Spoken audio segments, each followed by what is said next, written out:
So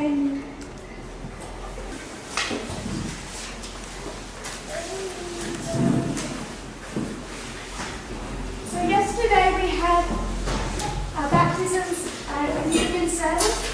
So there was no presentation of these subjects yesterday.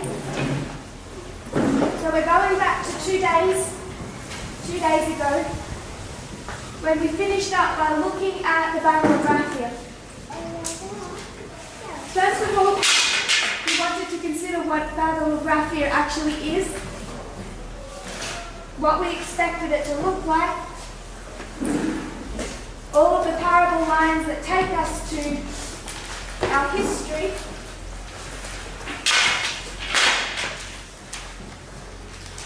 and then application. So I want to speak of one concern that I have before we pick up where I left off. It's been an issue a few times this year, and I think it's an issue that is going to perpetuate, and I don't want anyone to take this the wrong way, but it is something that I think is concerning and not necessarily beneficial to the message. Beginning earlier this week, we started building the logic for this study. We worked on parable teaching, then we went from parable teaching to history, and we went through 5 different histories. We went through the history of the Fourth Direct War. We went through the Pirate War,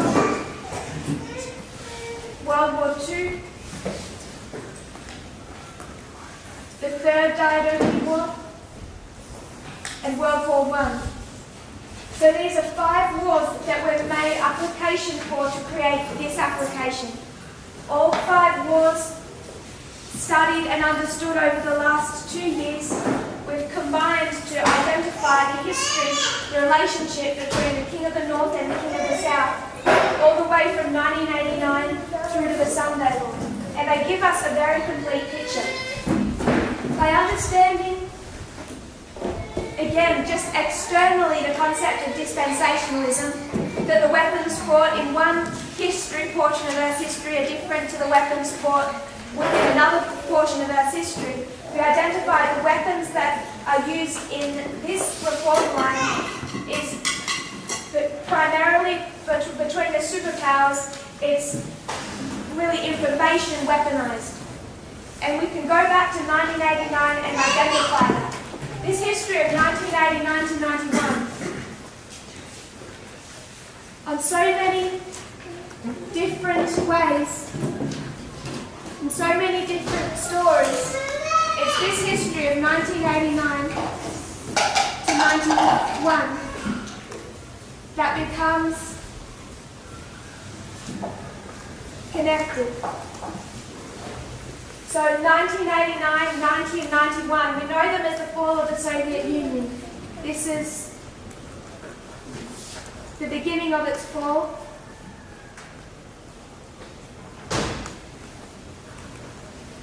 The fall of the Soviet Union, or the King of the South, from the deadly wound to the death. We can see it as the first Iraq War. Iraq and Kuwait come to tension in 1989. They go to war in 1990. The United States intervenes and forces Iraq out of Kuwait in 91. So this is the first Iraq War.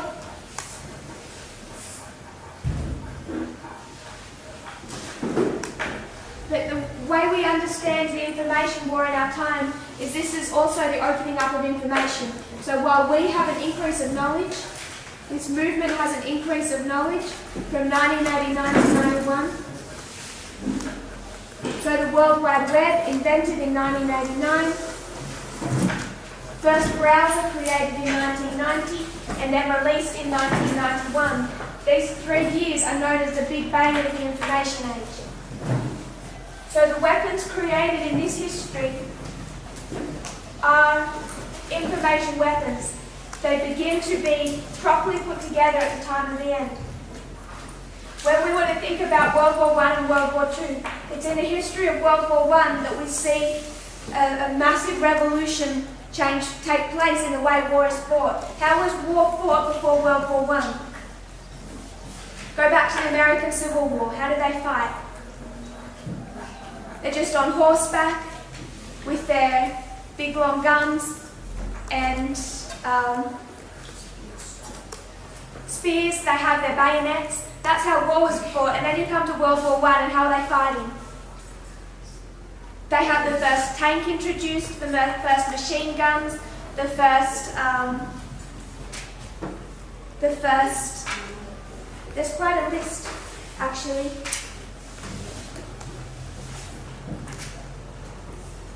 I don't think I have it in front of me, but there's quite a few different, really the whole modern weaponry of a hot war that we saw in World War I, World War II, Vietnam, those wars, all arose in the early history of World War I.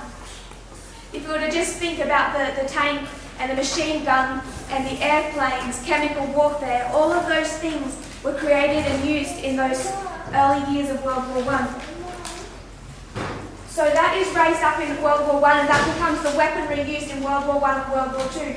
And the reason why I find that so significant, particularly, is when we talk about World War I and World War II in application, we can see that the application of World War I is all information war. World War I primarily teaches us of this war between the King of the North and the King of the South, and it focuses on the history between 1989 and 2014. That's the history where it gives us all of the detail that we're missing in the application of World War II. And what you find people saying who are rejecting this methodology, this message, is that that's fine, all of this is an information war, but the King of the North and the King of the South, they're going to fight a hot war at Panion. And a hot war is going to exist from Panion through to Sunday War. So they're teaching that a hot war is coming, but they're content that right now is an information war. When we look at World War I and World War II, World War I was the beginning of those methods of warfare. World War II employed the same methods of warfare. So all the way through it must be consistent.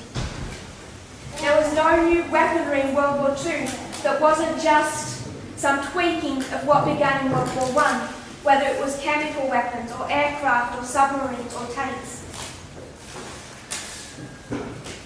So this information war that we see developing in 1989 carries all the way through to the end, all the way through to Sunday War. And when we say information war, it's just information between our two superpowers, King of the North and the King of the South. We understand that these proxy wars they fight are often hot wars. Not always, but often. I wouldn't call Venezuela a hot war. A hot war between the United States and Russia. Not even in itself, but it's still become a fight over spheres of influence. Syria, you can see, is a hot war in the form of a proxy war, but it's still not a hot war between Russia and the United States. So this whole warfare is a story of information war, fought with proxy wars, fought with over spheres of influence. So we used 5 different parallel histories to build this line, and we've done that over many presentations. And then in our last presentation, we went to our application, we pulled that out from this structure, the dispensation of 2014 to 2019. And we identified how all of these 5 parables that we've been given, that really centre around the 2 world wars primarily, open up 2014 to 19, and we see this relationship between the King of the North and the King of the South in all of its layers and complexity. So one history is going to tell us that in 2014 there's peace and alliance, a friendship begins between Russia and the United States. Another line is going to say that Russia invades the Ukraine and begins this whole conflict in 2014.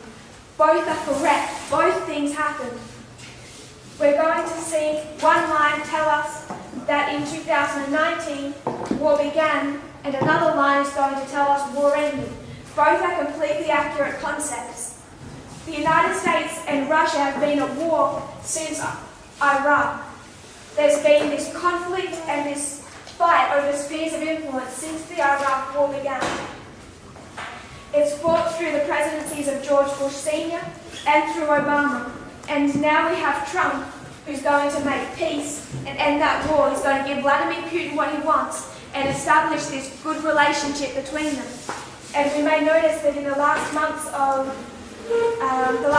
2019, December, just on, Vladimir Putin stood up and defended Donald Trump, said that the Democrats have no reason to impeach him, that everything that invented the accusations against Trump.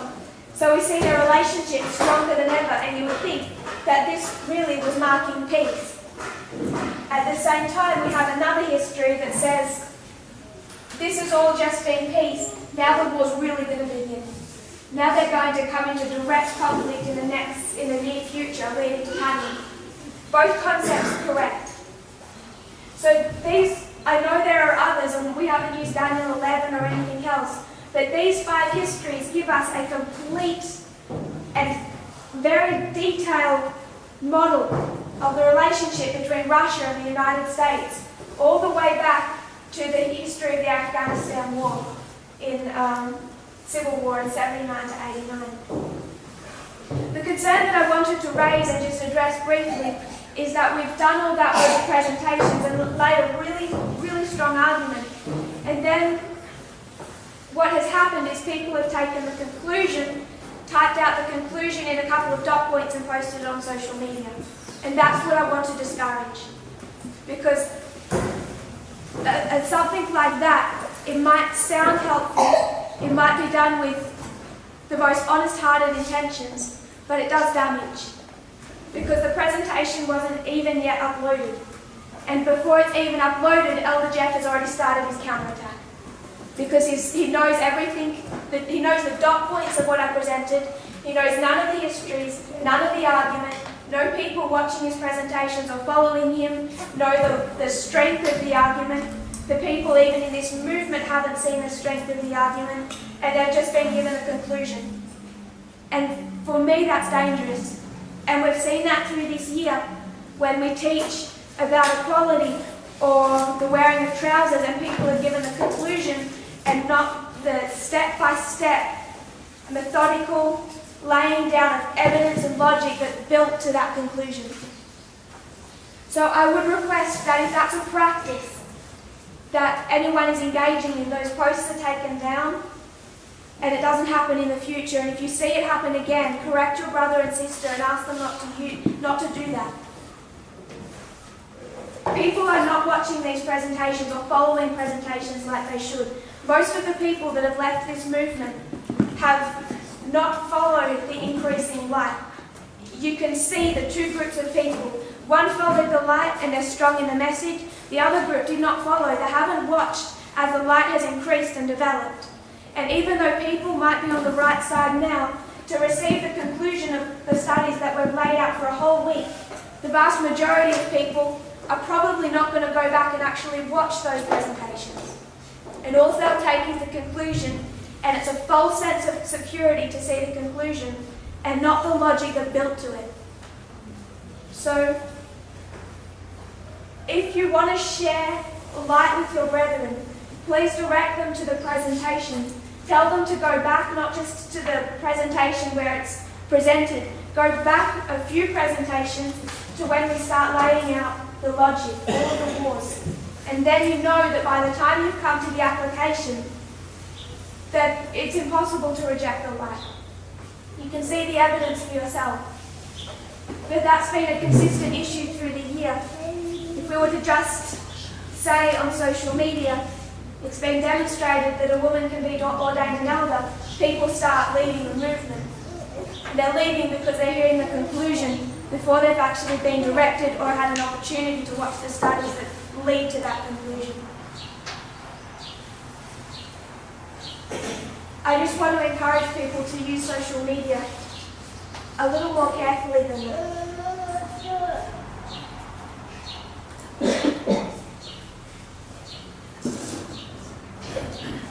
So we went through this study, we went through our parable histories where I've built this story. I want to read from one other article. It's by the Washington Post.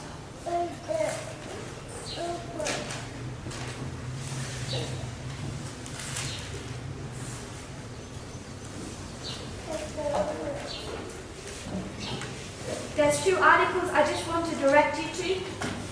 Again, if you don't have a subscription and you have trouble accessing them, somebody can copy and paste them into WhatsApp and share them. That's how we have been communicating some of these more difficult articles.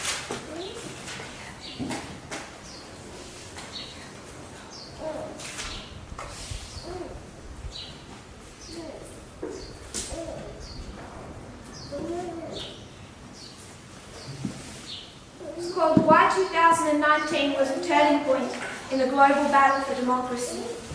So it's an article by the Washington Post.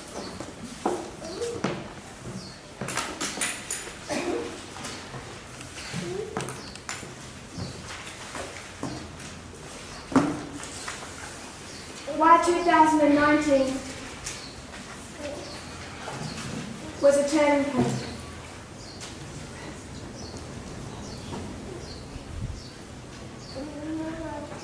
In the global battle for democracy. When the history of our time is written, the year 2019 might stand as a turning point in the battle for liberal democracy. A year when millions of people rose to fight against the forces that for more than a decade have been bulldozing it, trampling the values of free societies, almost unimpeded.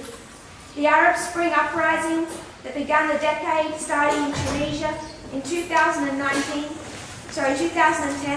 December of 2010, seemed to bring in a new flourishing of freedom.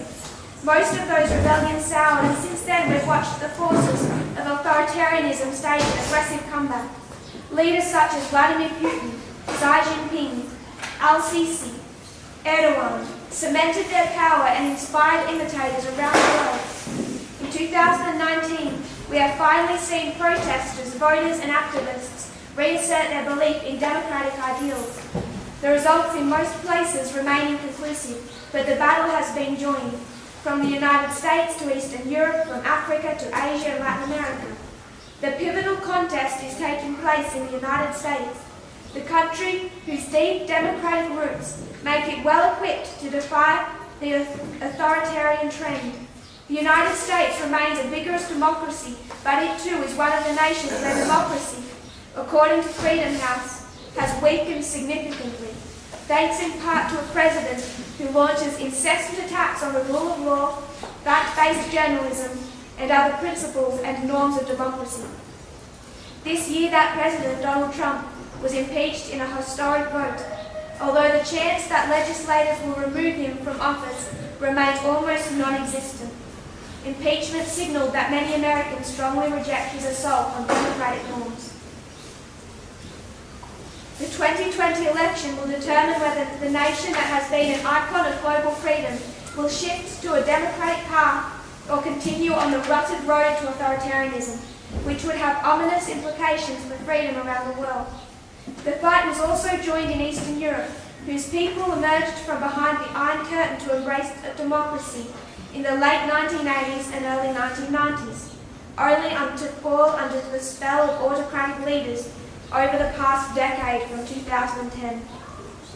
The combination of mass migration and an economic crisis opens the door to demagogues who have undercut the independence of the judiciary, promoted majoritarian policies and destroyed the independent media. In 2019, however, populist nationalists who had known few defeats at the polls suffered shocking losses in big cities. City mayors don't usually form international political alliances, but in December, the mayors of Warsaw, Budapest, Prague and Bratislava announced the Free Cities Alliance, which aims to protect and promote our common values of freedom. It goes through the history of 2019 in various areas. What is highlighted is that 2019 has been a year of civil war across the world, from Latin America to India, Lebanon, Iraq.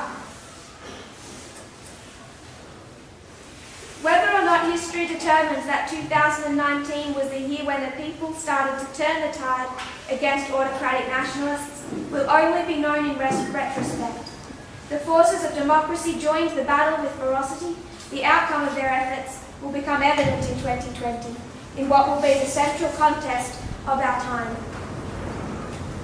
So they're seeing 2019 as this year of civil war where across the world, not just in America, but centered in America, but also across the world from Israel to India to Turkey to Eastern Europe, there's all of these countries where there is this fight between democracy and this populist nationalistic dictatorship.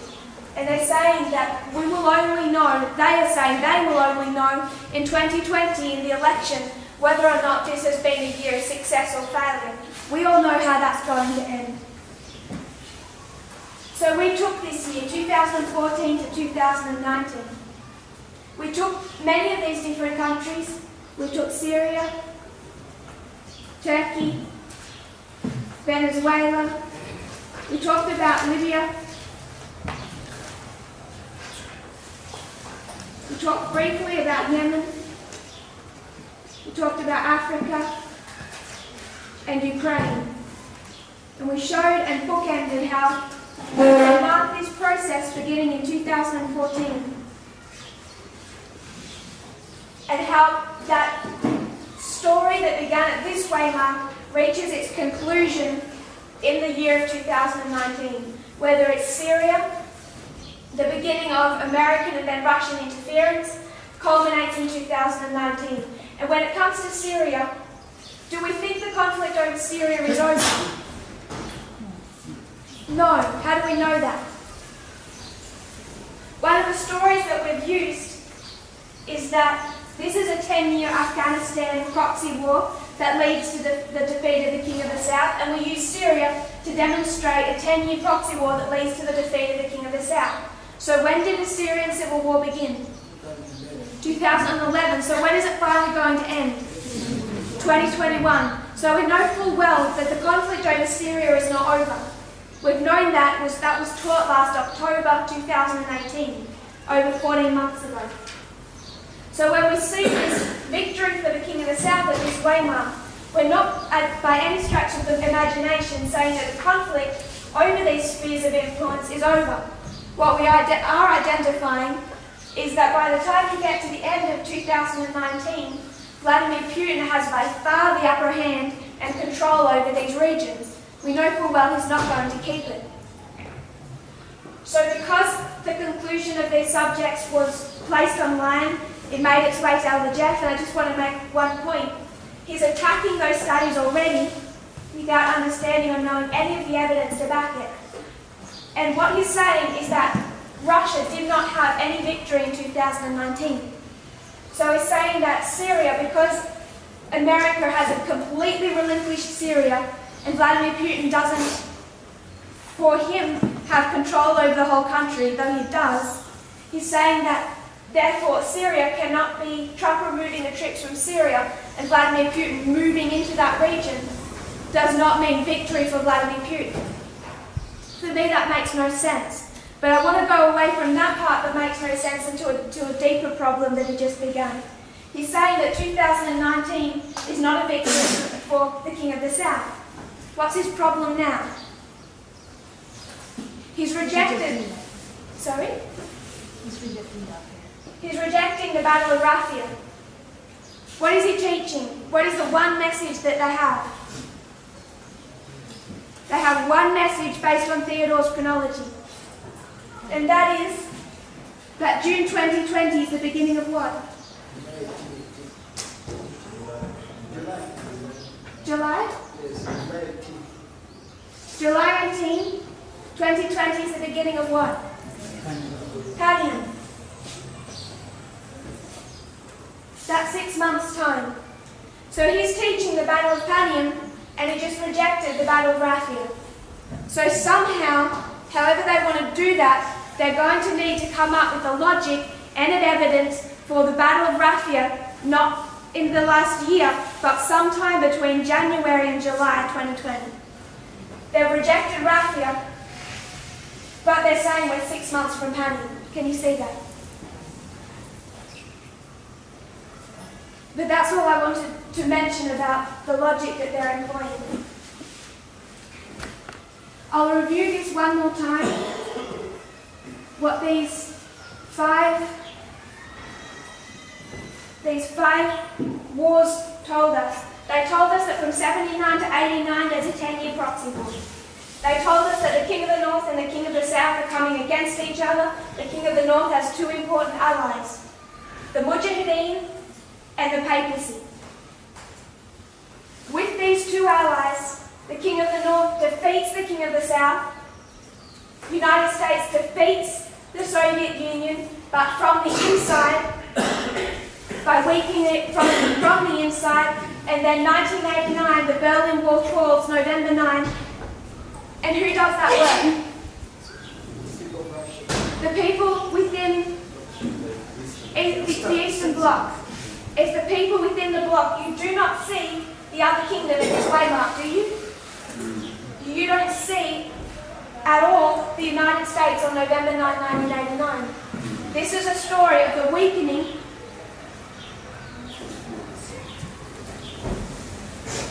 (1989), the King of the South begins to be weakened. The deadly wounds that will lead to the death of 1991 when the Soviet Union is abolished, but it begins to be weakened on November 9, 1989. It's from the inside, and in no fashion do you see the King of the North play a part in that work, yes? Okay, so I just want us to remind us of this, what that taught. The King of the South is weakened, but it's from the inside, and you do not see its opponent at that waymark. We also spoke about the Gulf War, how you have, particularly the Third Dynasty War in World War I, open up the First War with Iraq. We have the rise of the Taliban that grows out of the Mujahideen. Everything I'm saying on this isn't history, it's what the parable taught us. I'm not adding it, it's come from the parable story. That the Mujahideen, one of the allies, would rise to become the Taliban, and then the United States would come in and wipe them out, destroy their government, overthrow the Taliban. That the alliance between the United States and the papacy would dissolve in the history after 1989. The parable story tells us that out of this conflict within the Middle East, a terrorist organisation would arise known as Al-Qaeda, and they're going to strike the United States, the King of the North. Terrorist attack 9/11. There's going to be two ultimatums. The United States is going to send an ultimatum to Iraq, the same power that it quarrelled with back in the history of 1989, and say, give up your sovereignty, taking that straight from World War I. You have the three allies coming together, Germany, France and Russia, send an ultimatum to the United States, saying, stop acting like a dictator. We get that from the Third Dynasty War. 2003, the United States invades Iraq, which is a sphere of influence of the King of the South. We get that from both the Third Dynasty War and World War I. We're going back to our World War II model as we advance, where we see the alliance in 2014 between the two enemies, and Russia invading Ukraine, the sphere of influence that turned from the King of the South in 1989. We get that from the Pirate War. So we have the invasion of Ukraine and the alliance.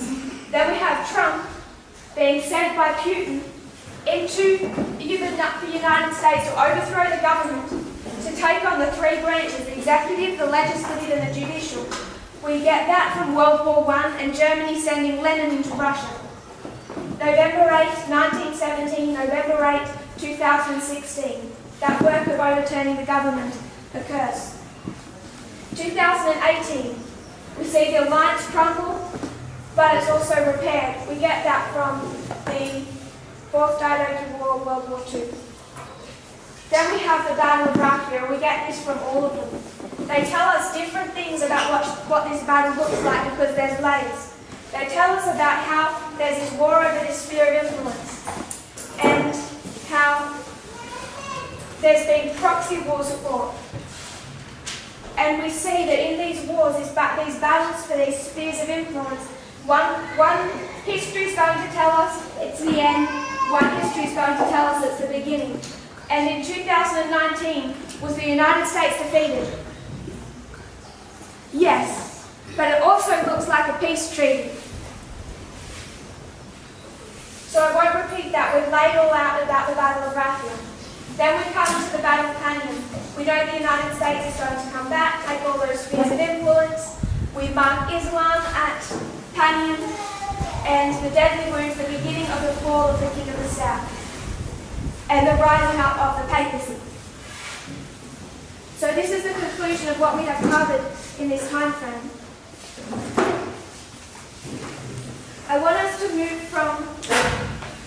just want us to look at one other subject, and then we'll move on.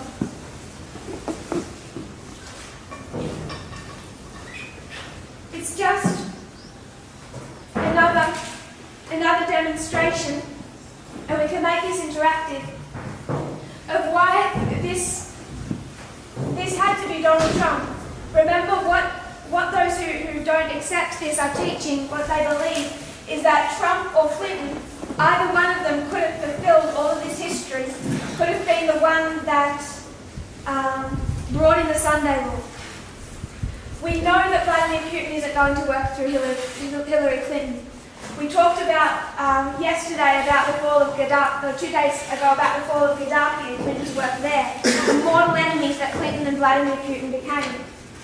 But it cannot be Clinton that fulfills this specification. It couldn't be Hillary Clinton that Vladimir Putin was going to send in to take over the US government and drain the swamp, or overthrow the establishment, if we use his own words.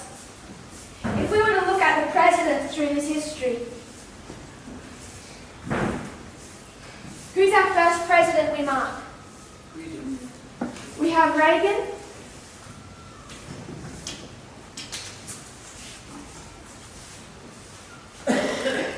Next president? Bush Sr. Then Clinton.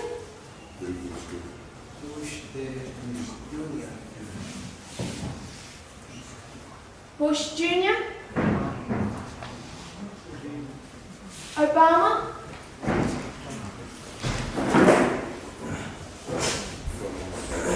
Trump. Do you notice a pattern in any of this? Yes. What's the pattern? Clinton and Obama. Clinton and Obama, what's the similar about them? Democrats. So this one's a Democrat.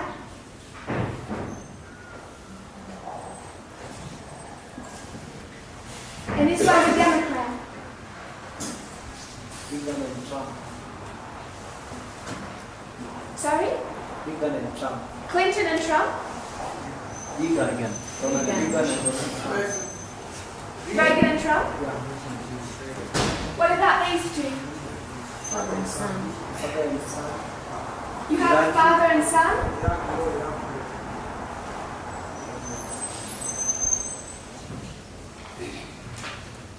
You have father and son. You don't just have that, you have a war with Iraq.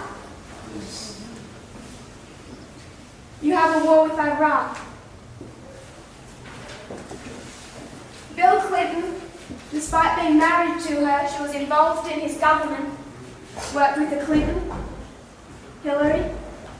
Obama worked with the Hillary Clinton. Notice the pattern. So who's left? Reagan and Trump. And what are their similarities? It's like a cult of personality. You watch Reagan's old movies and it's really quite sad, you know, when they're punching people and it's so obvious the punches aren't connecting. Just do a blow and someone falls backwards. Wasn't the greatest. But he had this kind of personality through those movie star days of someone who was tough and a countryman and strong, and he was able to capitalise on that. but he was a movie star. He's Republican. He's a combination working together with church and state. He is this, won that election through the endorsement of the evangelical churches under Jerry Falwell. So when we get to the history of the 2016 election, we have a new presidential candidate. He also comes out of the media. He's also bringing together church and state under the leadership of Jerry Falwell Jr. And he's also endorsed the Republican Party. So when we look at the pattern of the presidents that we've had through our reform line, and we have 6 of them, just the structure itself tells us this could not have been Clinton. It would have broken the whole pattern of the structure. Can we see that? Yes. Bush, father, son, Iraq War, Clinton and Obama, both Democrats, both worked with Hillary Clinton. Both came under attack from a great many conspiracy theories, saying the Clintons were involved in drug cartels and had killed hundreds of people. Obama coming under attack by conspiracy theories. Those theories saying he wasn't born, he wasn't born in America. There's a great many conspiracy theories that were circulated regarding Obama. They were saying that his wife was in fact a man, that she was trans, all of these different things. So the pattern itself identifies that Trump, as the last president, lines up with Reagan as the first president, the first and the last. There's more to Reagan that we need to understand that opens up who Donald Trump is and what he's going to do. So that's just one evidence I wanted to bring out to show, just as extra evidence on top of the mountains we already have, why this history had to be the rise of Donald Trump, not the rise of Hillary Clinton. She could not have fulfilled the specifications of prophecy. So when we get into this subject of what Donald Trump is, who he is, we've started to speak about Jerry Falwell and the moral majority. But I just want to come back and tidy up this point we made here.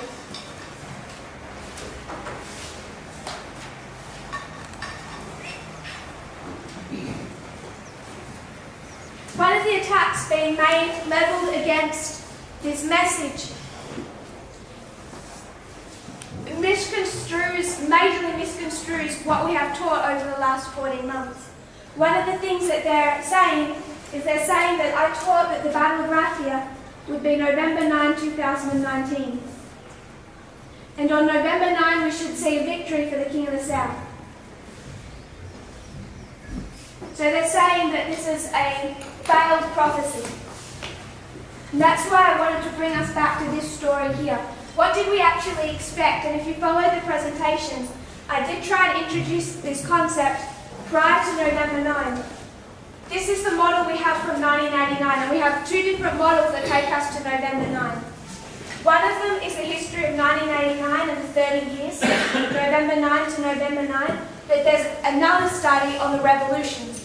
I want to put the revolutions to the side for a moment and deal with this one. 1989 is a defeat, the beginning of the fall of the King of the South. It's weakened, but from where? From the inside. Do you see the King of the North? No.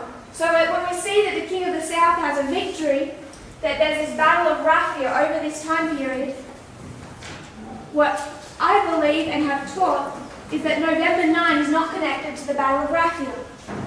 There are many things that we expected to happen within this reform, whether it's within this year, whether it's Islam or church and state or Raphia or dictatorship. There's multiple events that we expected to transpire. Raphia was just one of them. So if we were to take this story over to here and apply it to the November 9, we would understand that the King of the North, or Trump, I'll I've just identified the king of the north, is weakened. But it's from the inside, and you see Russia. No. So we never expected that we would see the troops pulled out on November 9, or Vladimir Putin have some win in Syria or Ukraine, or any of that, because it does not complete the pattern that we expected. So as we've laid out all these different victories that Vladimir Putin has had this year, we did that 2 days ago, and we laid out Ukraine and Syria and Venezuela. Could any of these have been a victory on November 9? No, because are we to see the King of the South? No. You didn't see the King of the North here. You don't see the King of the South here when we're connecting it to the day. The second evidence for that is the lines of the revolutions. When we did all the lines of the revolutions, what was the subject of those studies? The Civil War, Part 1, Civil War, Part 2, yes? Civil War, yes? This is the war inside the United States. This is not the war between the King of the North or the King of the South. The revolutions did not address the King of the South. It addressed civil war within the United States, not externally. Can we see that? So when people say that we should have seen Russia have a win on November 9 of this year, they're misconstruing what we actually taught November 9 was, and also how we see the Battle of Raffia. The Battle of Raffia has been a progressive win from March, but escalated particularly like everything else that happened this year in September. September, when you have Russian victories in Libya and Yemen, in October in Syria, in Africa, in November, in December through China, Ukraine. It's those areas, particularly in the last couple of months from September to December, that we have seen, just in the words of our secular sources themselves, the rise of Russia again as a global superpower. That's why I wanted to mention our expectations here. November 9 is talking about the inside of the United States, the events of the inside, not the events of a war between the King of the North and the King of the South. Either from the history of 1989, and what happened on that specific day, or all of the lines of revolutions that we used to build that logic. So I'm going to erase this for a moment if you don't mind. And I just need some space.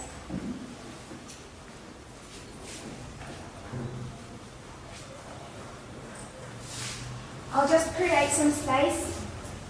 And I want to look at one of our other expectations.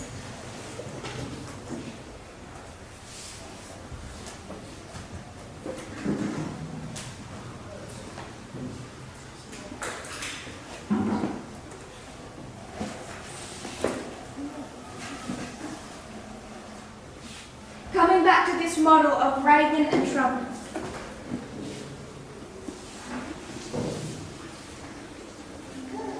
One of the other predictions we made this year was to do with the number 490.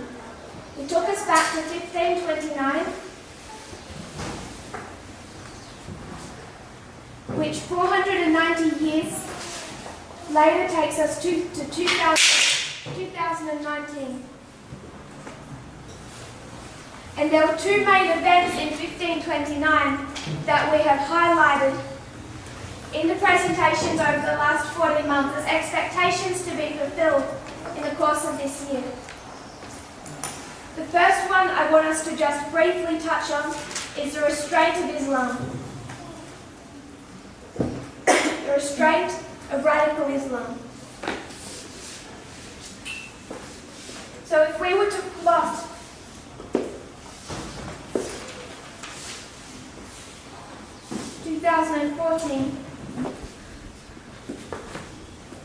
2019. I'll keep this as our dispensation so we can refer to it. But 1529 to 2019 is 490 years. 1529 was the restraint of Islam. In that history, the restraint of the Ottoman Empire. It was the siege of Vienna where Solomon the Magnificent tried to conquer Eastern Europe. He's been trying to conquer Eastern Europe for some time, but in 1529 he finds his path stopped at Vienna with his first loss. An unsuccessful siege, torrential rains on the journey being largely responsible for halting his progress. His army at one stage having to spend a few days in trees above the floodwaters. His attempt to conquer Europe that had begun years previously came to an end in 1529 with the siege of Vienna. So we've marked 490 years, came to 2019, and we said that we would see the restraint of radical Islam, namely in our history, now known as the Islamic State, ISIS.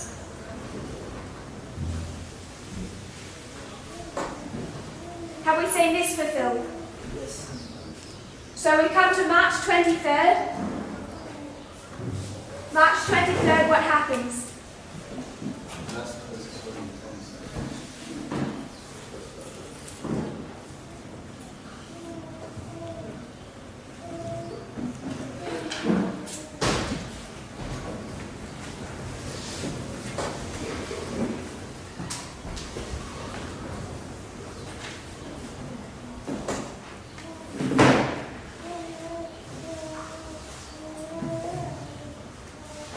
March 23rd is known as the collapse of the ISIS Caliphate.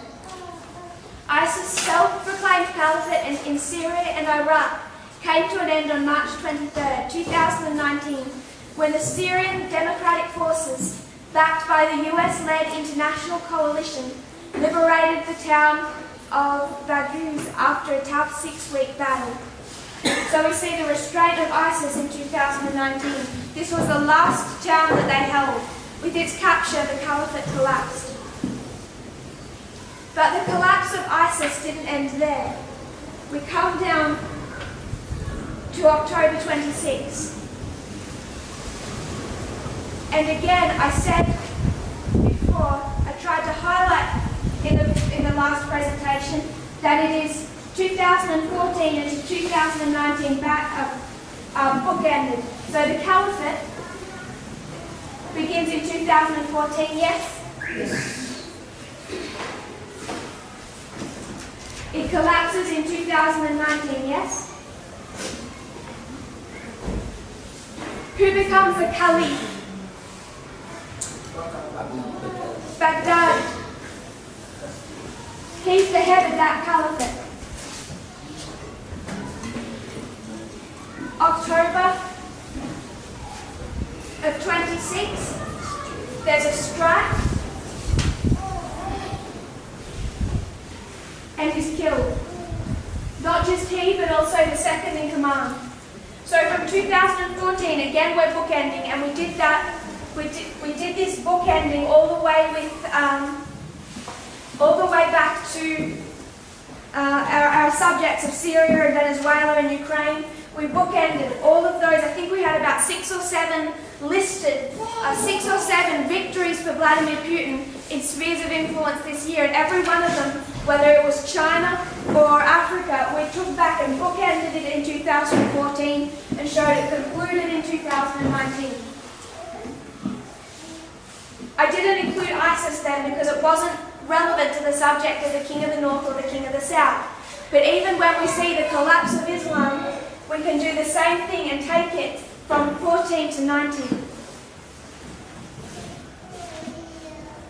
So there was a second event in 1529, and this was the protest of the princes.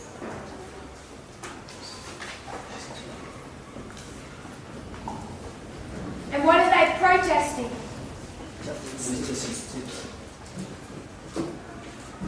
They're beginning to protest church and state in such a fashion that they are given the name Protestants. spires. I'm going to just read quickly from a couple of quotes from Acts of the Apostles and from the Great Controversy. And I will read quickly and paraphrase for time.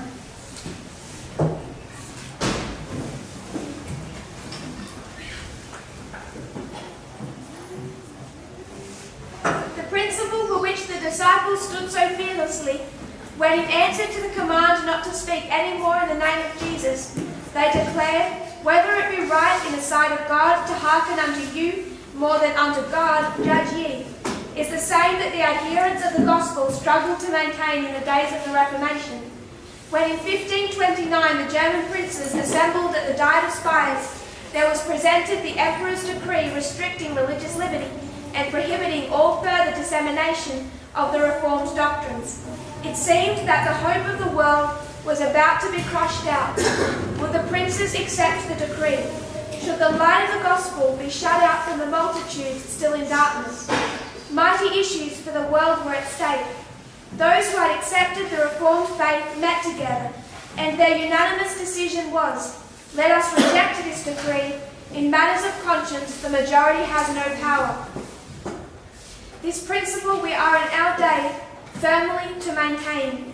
The banner of truth and religious liberty held aloft by the founders of the Gospel Church and by God's witnesses during the centuries that have passed since then has in this last conflict been committed to our hands.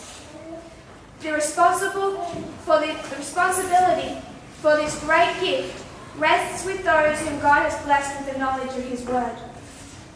So in 1529 we find the protest of the princes.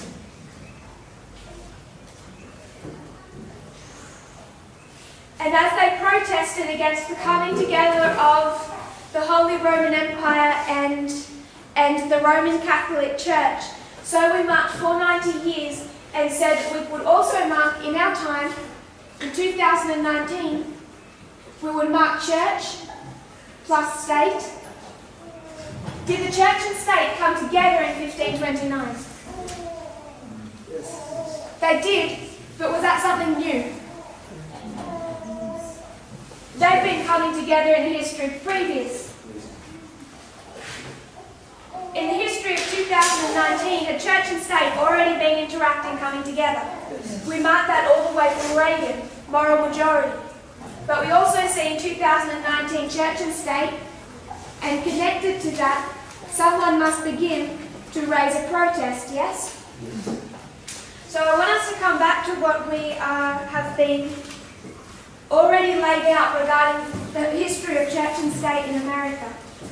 And much of this will be revision.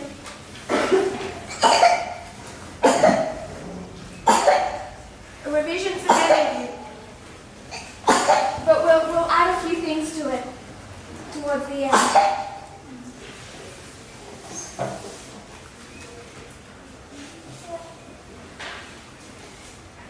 Is this line too low for people to see? Is that too low? At the back, yes. I'm going to raise it and make a higher line, so our brothers and sisters at the back can see.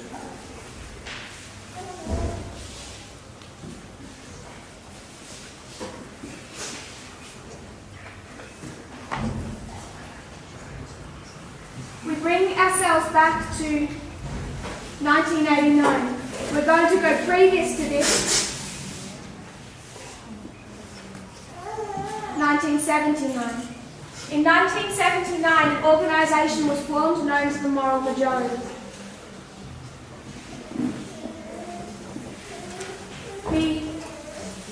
The catalyst for their coming together was a civil rights movement that had developed in the decades previous, and how that civil rights movement had begun to eradicate segregation in American society. So in the 70s, you have all of these evangelicals start to come together, being led by Jerry Falwell. But I want to note he's not the only one. There's Jerry Falwell, along with a whole other both religious and political leaders. And he says we've made this false distinction between sacred and secular. Everything is in fact sacred. So it's also identifying that the government of the United States is something sacred, therefore you cannot separate religion from it. Paul Weyrich, one of his associates, says we must come up with a new political philosophy defined by conservatives in moral terms. So what are they trying to bring back? Morality. This is all about bringing back morality through the government of the United States. And the original morality that they were defending was the principle of segregation, which they believed was their biblical mandate.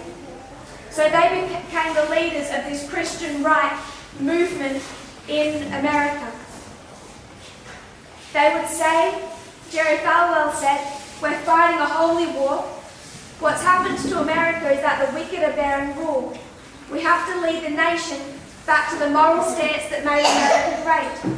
We need to wield influence on those who govern us. So he says that this is a war over morality and it's a holy war.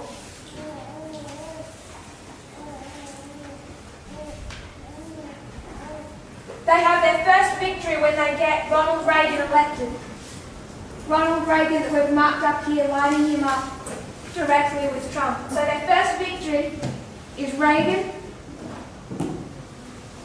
Their second victory is Bush Sr. By the time you get to 1989, Jerry Falwell says our mission is accomplished.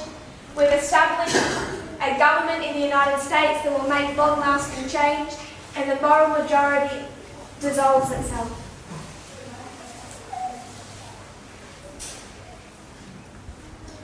They start to have problems in the history of the Clintons. They try to make a comeback in 1996. There's a tour that Jerry Falwell launches where he goes from church to church and tries to persuade the church leaders to become involved in politics. So again in 1996, he makes a comeback, and then we mark 9/11. And at 9/11 you have all of these both political and evangelical leaders rise up, and they start to say that this terrorist attack was the judgment of God because of immorality. Again, it's all about immorality.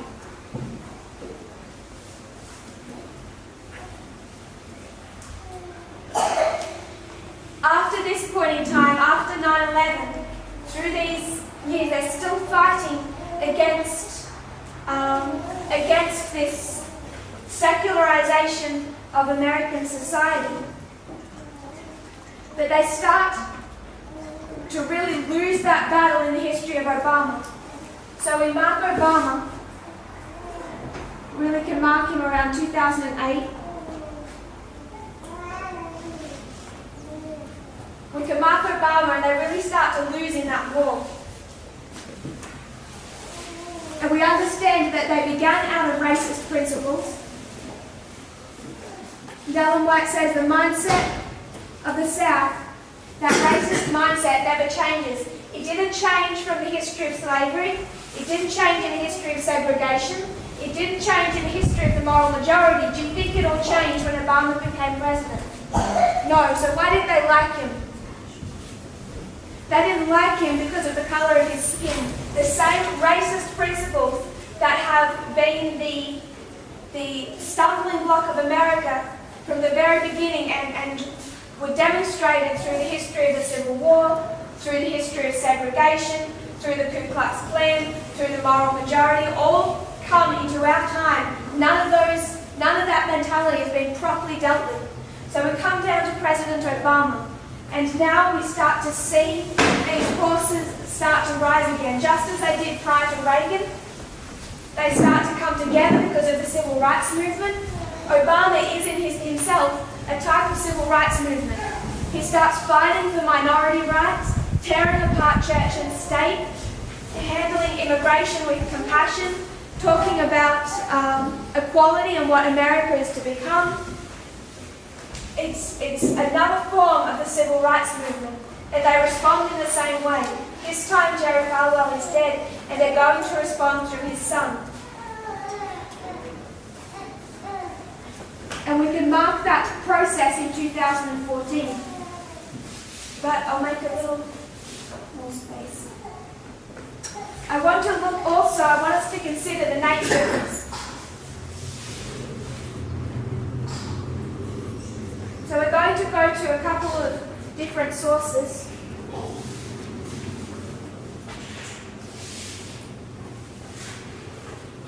Who else says that we're in a war? His favourite... Sorry? Steve Bannon, what does he say? We're in a cultural war. What does he mean by culture war? It's a war between how many cultures? 2. Because he says it's a civil war, so you have 2 sides in a civil war. So Steve Bannon says it's a war between 2 cultures, yes? And what are his 2 cultures? Did you say theocracy? Christian, the Christian right, and I couldn't hear you. The liberals, secular society, is that okay? So Steve Bannon would see the same issue just as Jerry Falwell sees it. Is what's running his whole mentality religious or political?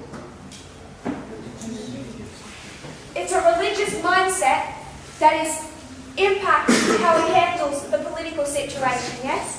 So when it comes to Steve Bannon, he looks all political. Is he just political?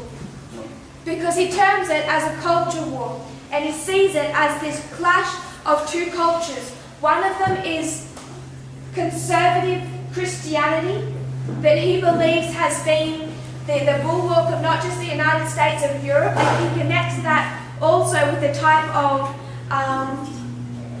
radical, white nationalistic also mentality, white nationalism. And he uses, when he talks about this culture war, I want us to see that he's connecting it to culture or morality. That he sees it as this Christian moral culture at war with this immorality, this immoral culture. And he says that we are at war with not just Islam, because he hasn't been his bonnet about Islam, but he says we're not just at war with Islam, we're also at war with the left and secular society. So secularism. Secularism, another word for immorality. So he has the same mind frame. In 2012, we see Obama win his 2nd election. So in 2012, the Republican nominee is Mitt Romney. He goes head-to-head with Obama, and Obama wins his 2nd election. And really this begins in 2012. Secularly, they mark it in 2012.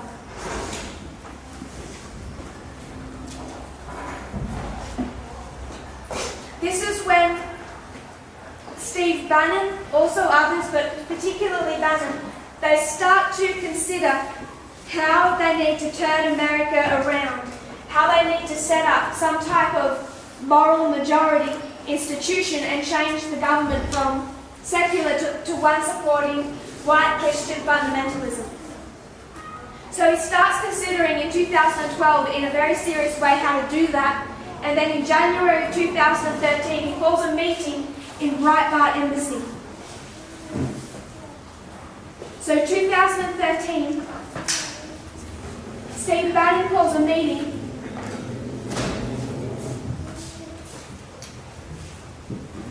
we may know of the Breitbart magazine. They call it the Embassy. He's running it at the time. And he calls for a meeting in that Breitbart Embassy, January of 2013, and he brings in 2 of his friends. One of them is Stephen Miller. Do we all know who he is? Good. He hasn't had enough attention in the past, which is dangerous. He's been behind-the-scenes organizer of much of Trump's immigration policies. And Jeff Sessions. We all know who Jeff Sessions is. So Steve Bannon calls a meeting January of 2013, and he connects with Stephen Miller and Jeff Sessions, and over hours, over a meal, they start to discuss how they're going to change the politics within America. And what conclusion do they come to? If you're going to change the United States, overthrow this liberal Obama has put in place, where do you need to start? Internally with who? With the Republican Party. So much of this is taken from a documentary you can watch online called Zero Tolerance. And it's a frontline documentary. It's particularly going through the immigration policies. It's talking about a zero tolerance immigration policy. So it's centered around immigration, which is why you see particularly Stephen Miller, but also Jeff Sessions. Why would immigration have anything to do with this story? This is a story about church and state. Why, when we're talking about church and state, would we bring in a subject like immigration? Immigration, what happens? What are the immigration they're fighting for? What did Trump say? Why can't we have some of those nice, what country did he say? Norwegians? Why can't we have some of them come? They're not against all immigrants. What immigrants are they against? That's what countries. Sorry? That's what countries. Third world countries? And Latin America. They're against immigrants from Latin America. Sorry? They're against immigrants from Latin America. From Latin America? Muslims? You could sum it up with minority populations, but there's also a colour issue. That's impossible to deny. What I want us to see is that it's the same issue here. This might look entirely political if we wanted to look at it through those glasses. But we've approached it from the subject of Jerry Falwell. So Reagan, all of those Republican politicians, they're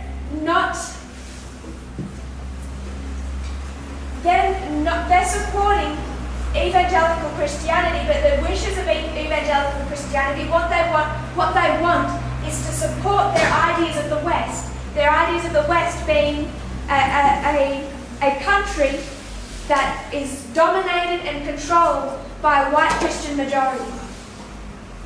It's the same mentality that Steve Bannon, Stephen Miller and Jeff Sessions have when they come together in 2013.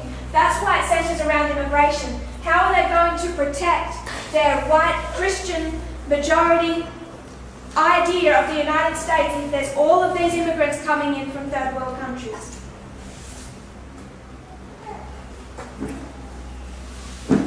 Quoting from this documentary, it talks about these hardliners, and it speaks of them as always being on the fringe. They're people who are not taken seriously.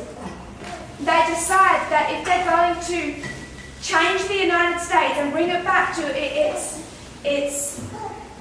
Christian roots, they need to begin, as our brother said, with their own political party. These are all Republicans, yes? And in the earlier presentations that we did, we spoke about first the church, then the world. And we looked at that through a couple of different stories. God's church.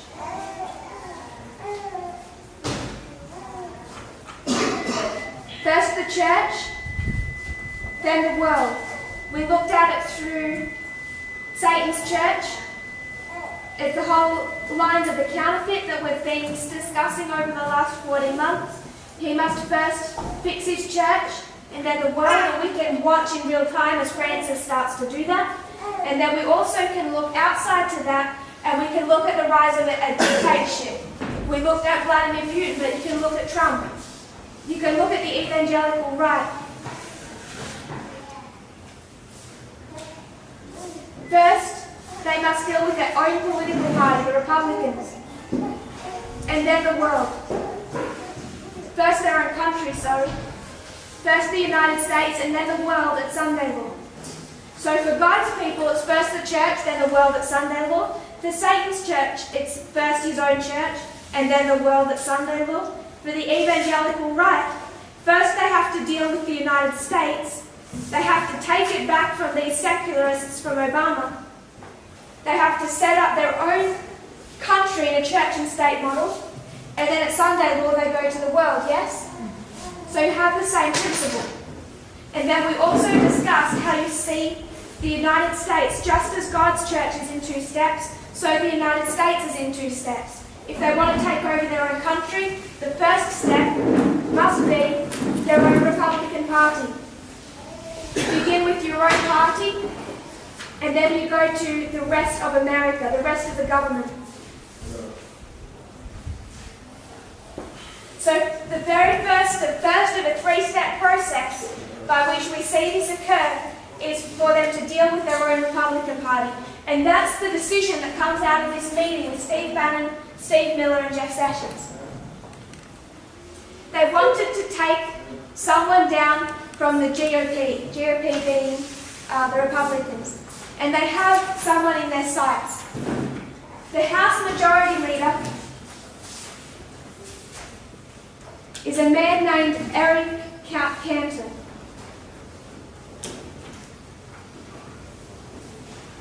So in this history of Obama, particularly coming into his 2nd term, he wants a new policy on immigration, and it's quite inclusive of minorities. It's quite a compassionate immigration policy.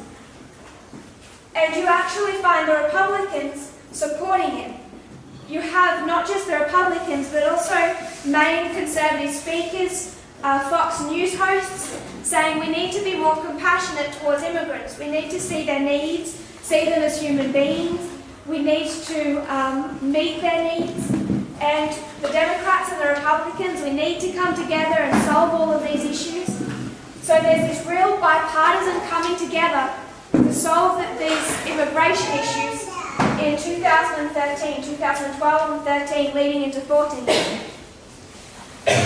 So what these 3 men decide is to change around the government. The first step is to wipe out the moderate Republicans, the Republicans who are willing to compromise and work with Obama, the Republicans who are more middle of the road and compassionate. And they need to bring in people who are right-wing, far right-wing Republicans. They begin that process in taking down Eric Cantor, and he's removed in 2014. When he's removed, it's the beginning of the work to reform the Republican Party after the far right. This marks the Republicans getting off the immigration bipartisan reforms they had been participating in. This was a turning point on the immigration issue. They accomplished 2 things in 2014. They removed Eric Cantor, the first House Majority Leader in US history to lose an election, and they killed the immigration reform bill. Those immigration reforms are now being unable to pass because of the change that they had reached within the Republican Party. Now they said they needed to find their president. And Steve Bannon said he tried with various people, Sarah Palin, Lou Dobbs, even Jeff Sessions, but Jeff Sessions refused. He says, I won't be your guy, but our guy will come. In this history, Donald Trump speaks about Eric Cantor, and Trump says Eric Cantor lost because of his willingness to work with the Democrats regarding immigration.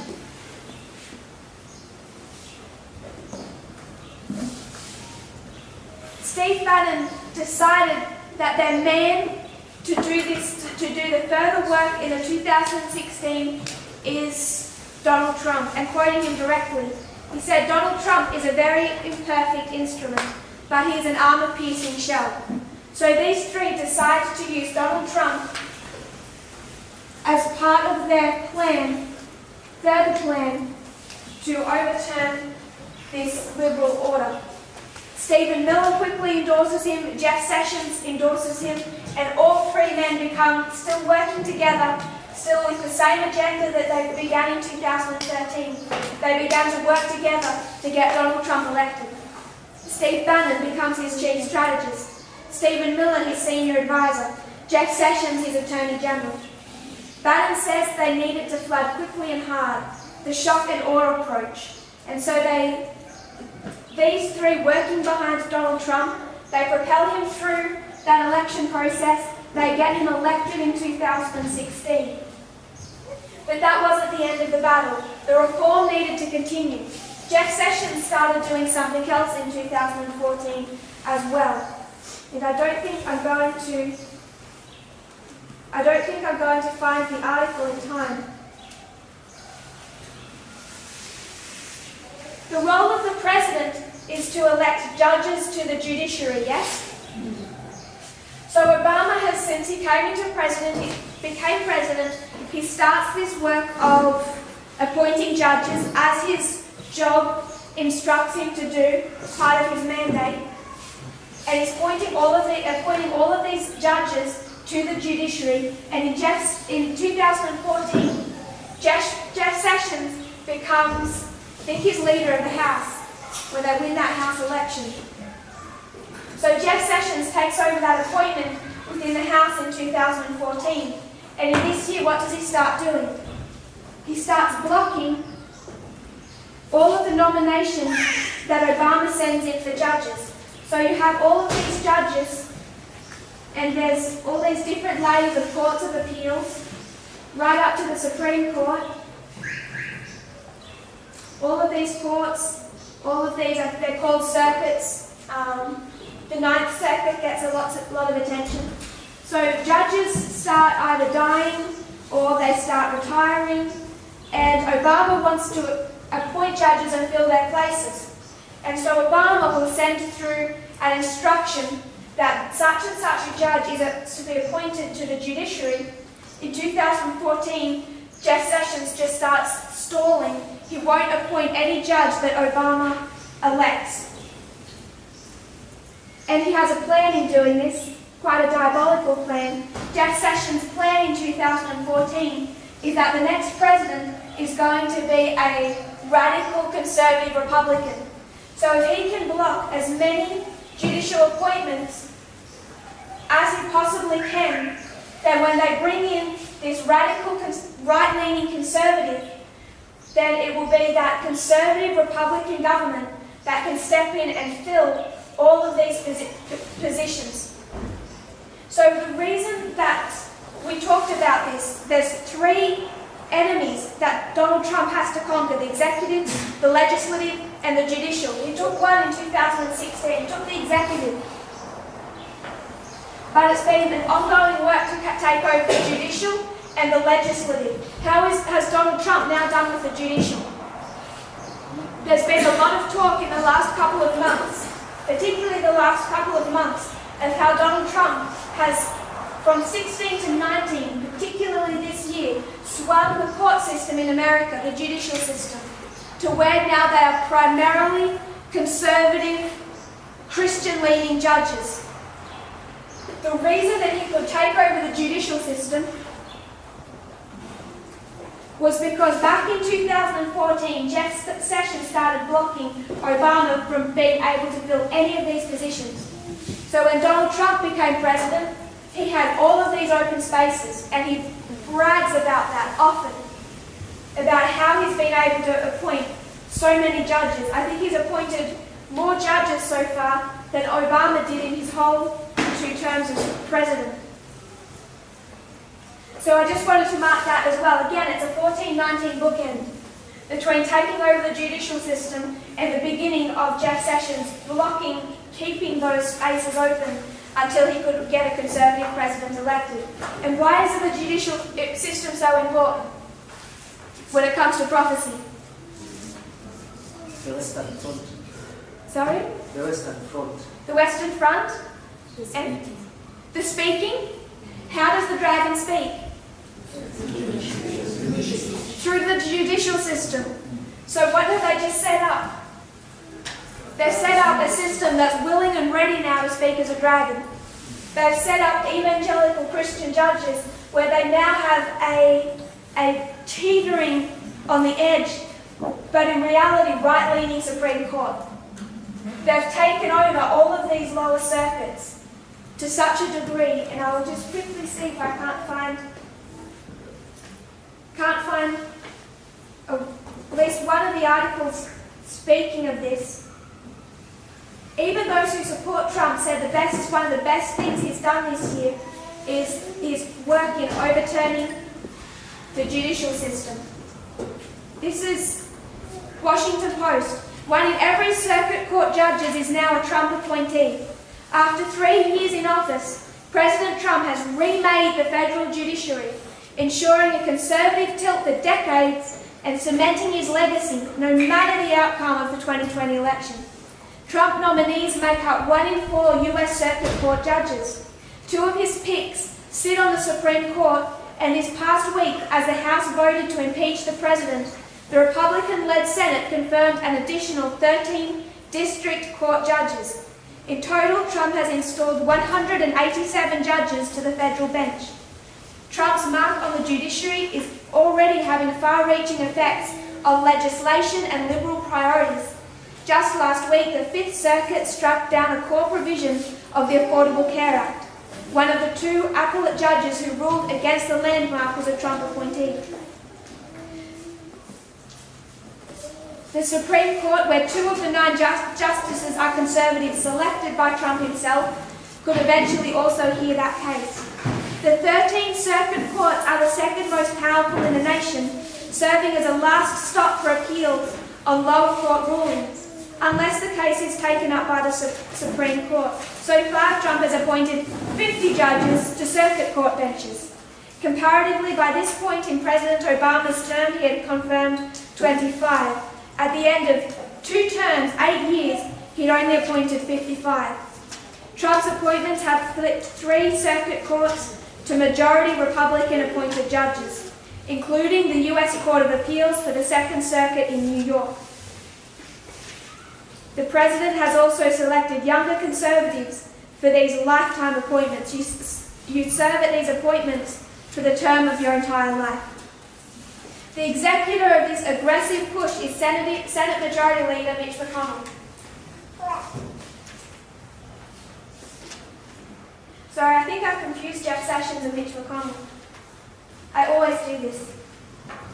Jeff Sessions worked with Stephen Bannon and Steve Miller over immigration.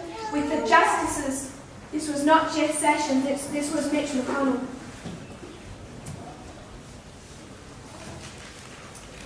The executive of this aggressive push is Senate Majority Leader Mitch McConnell, who is almost singularly focused on reshaping the federal judiciary, twice ramming through Senate rule changes to speed up confirmations over Democrats' objections.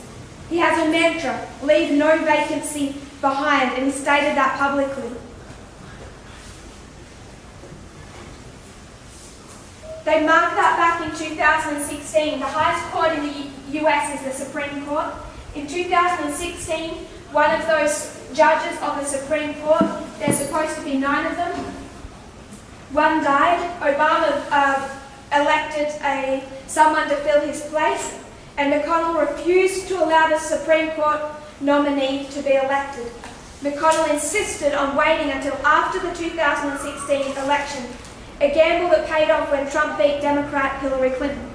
Trump appointed conservative Justice Neil Gorsuch for the seat. McConnell has repeatedly described Lockie Garland, Obama's appointee for the Supreme Court, as one of his greatest achievements in politics. Before leaving town for the holidays, Senate Republicans hailed McConnell's success. This is recent. You didn't think that McConnell would leave town without confirming more judges, did you?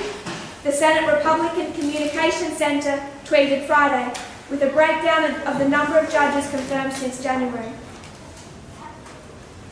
Trump said, I have heard, actually, that when you become president, the single most important thing you can do is appoint federal judges. The 3 circuit courts that have flipped to Republican majorities this year have the potential to not only change policy, but also benefit Trump professionally and politically. And it starts to list all the things that are going to go through these circuits that have now lent to the Republican majority. They're going to hear cases about Trump's use on Twitter, his blocking of critics, his usage of his own businesses. Quoting President Trump, "Now, President Obama was very nice to us, wasn't he? He gave us 142 empty positions. That's how many empty court positions existed by the time Trump became president. 142 that Mitch McConnell blocked. He says that's never happened before. But as you know, that's said to be the most important thing that a president has." When Fox News host Sean Hannity made a similar remark while interviewing McConnell on his show recently, the majority leader made clear that Obama didn't leave those 142 vacancies intentionally.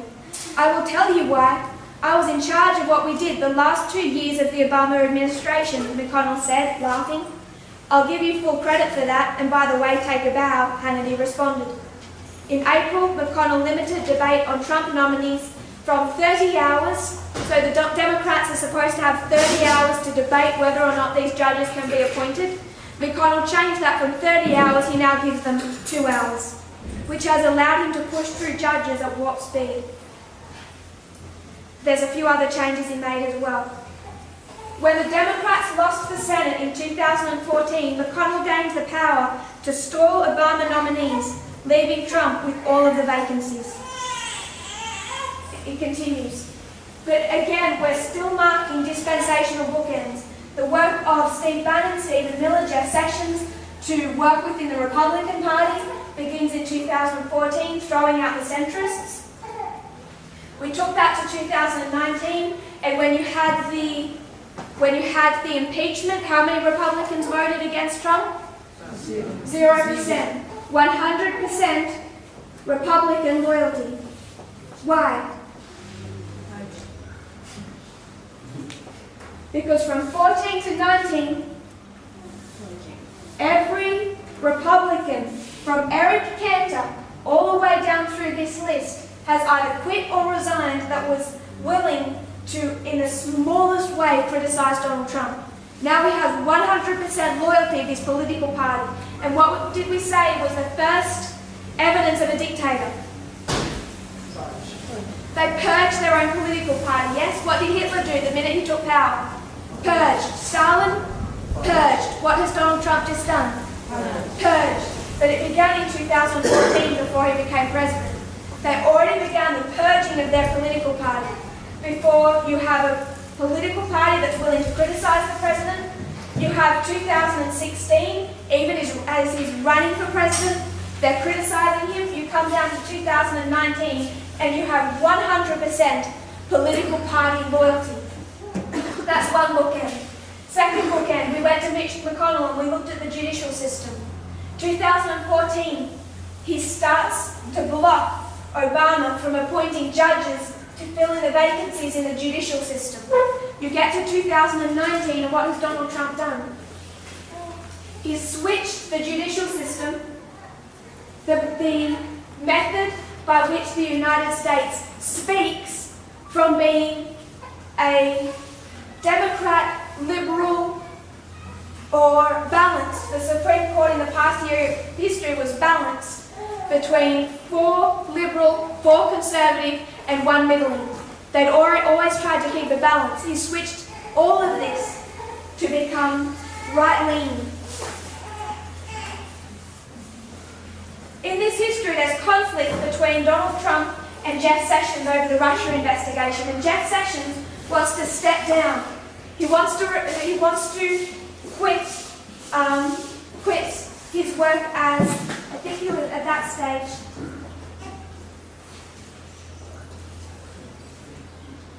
Jeff Sessions was prepared to resign. Steve Bannon went to Jeff Sessions. This is after Trump has won the election. Jeff Sessions is in conflict with Trump. Trump is starting to attack Jeff Sessions, and Jeff Sessions says he wants to resign. And Bannon goes to Jeff Sessions, and Bannon says to him, "Jeff, you were here in the very beginning.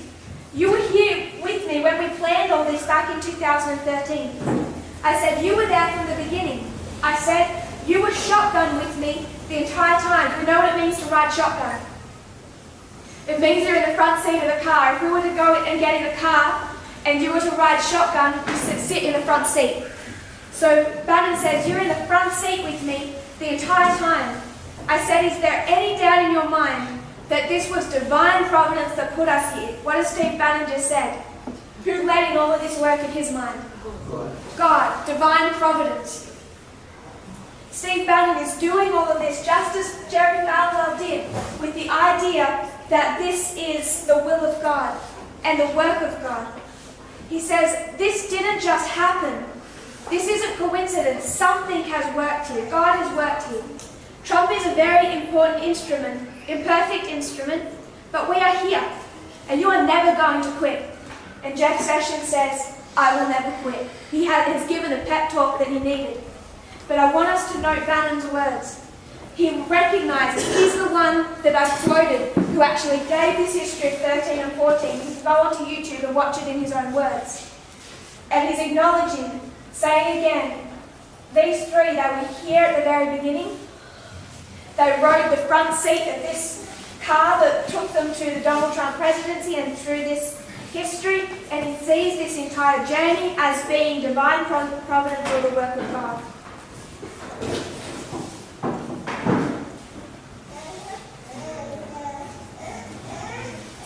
Quoting Steve Bannon, from the dinner we had in 2013, we had brought border security, immigration to the forefront of politics. Right now we actually are engaged as a nation, and I think in 2020 it is going to be even more of a centerpiece in the national debate, as it should be. For Sessions, Bannon and Miller, it was all part of a grand design. So even when we see this overturning of, and this is an overturning of the United States, the overthrowing of democracy, and we know that we also see democracy overthrown at Panion and Sunday Law. You can see it at 16, 19, 21 Sunday Law. 4 waymarks where we mark dictatorship and the overthrowing of democracy. But in this model, you can see it in 2019 with what they have done through the judicial system, how they've elected Donald Trump, and how they've changed the Republican Party to one of 100% loyalty to their president. If you have 100% loyalty to your president, that is a dictatorship. There was a Democrat that responded to this, that there was a Republican politician sat next to Trump in an interview, and he turned to Trump and said, no matter what you do, I will always 100% support you. And a Democrat stood up and spoke, and he says, I don't care if we had a Democrat president, I don't care what president we have. I would never tell him that he had my 100% support. That is not how democracy works. I want to bring up one other person. We all know William Barr.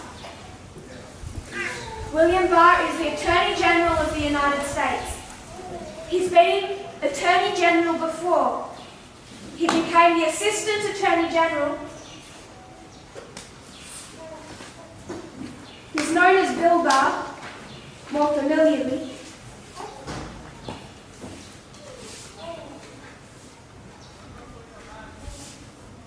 Bill Barr, more familiar, but proper name William Barr. He became the Assistant Attorney General in 1989. The first time he started taking up this position.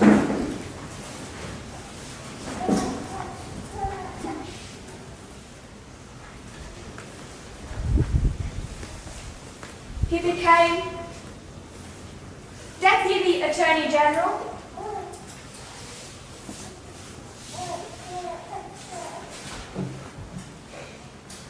in 1990,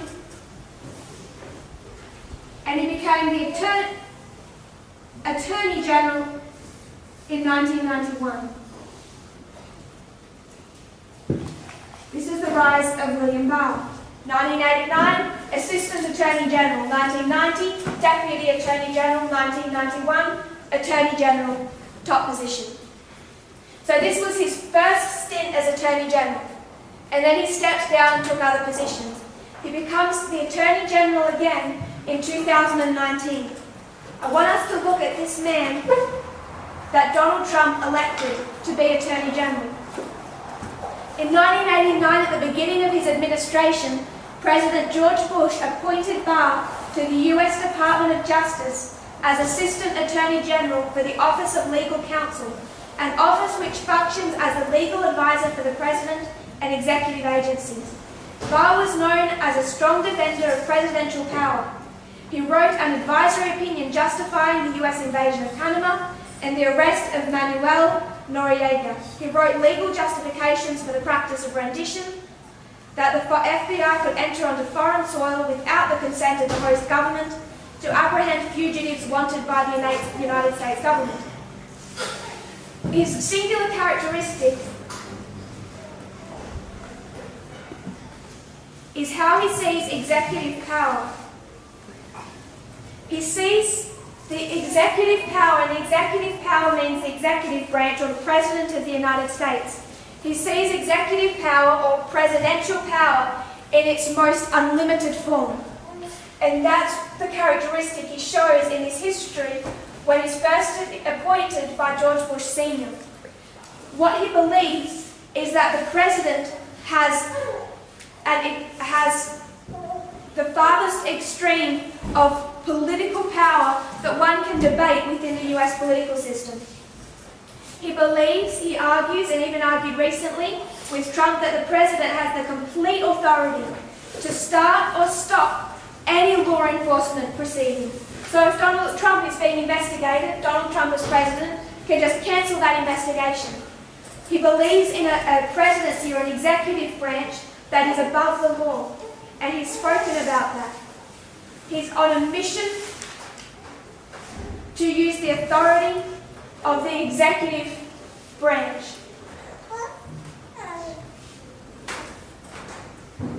to see the authority of the executive branch in its utmost form. So Donald Trump was very wise to appoint him in 2019. Here again he becomes the Attorney General, and I want us to note two things about him. First of all, he believes in the executive branch, the President, having almost unlimited power, really unlimited power if he can start and stop any law proceeding he chooses. So he believes that the Russia investigation was inappropriate, can't investigate the President. He believes that any conflict or any investigation over Ukraine is unacceptable. All of these investigations, whether it's Russia or Ukraine, anything that has been launched against Donald Trump since 16 to 19, William Barr would believe is unacceptable, because Donald Trump, as President of the United States, cannot be investigated, cannot be charged with a crime. He cannot have a law proceeding brought against him that he himself cannot cancel. He essentially believes in a dictatorship. I want to quote from another Washington Post article.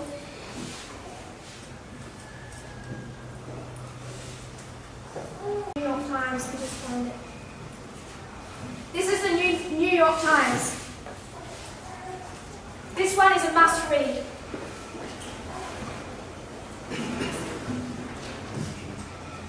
It's titled, Bill Barr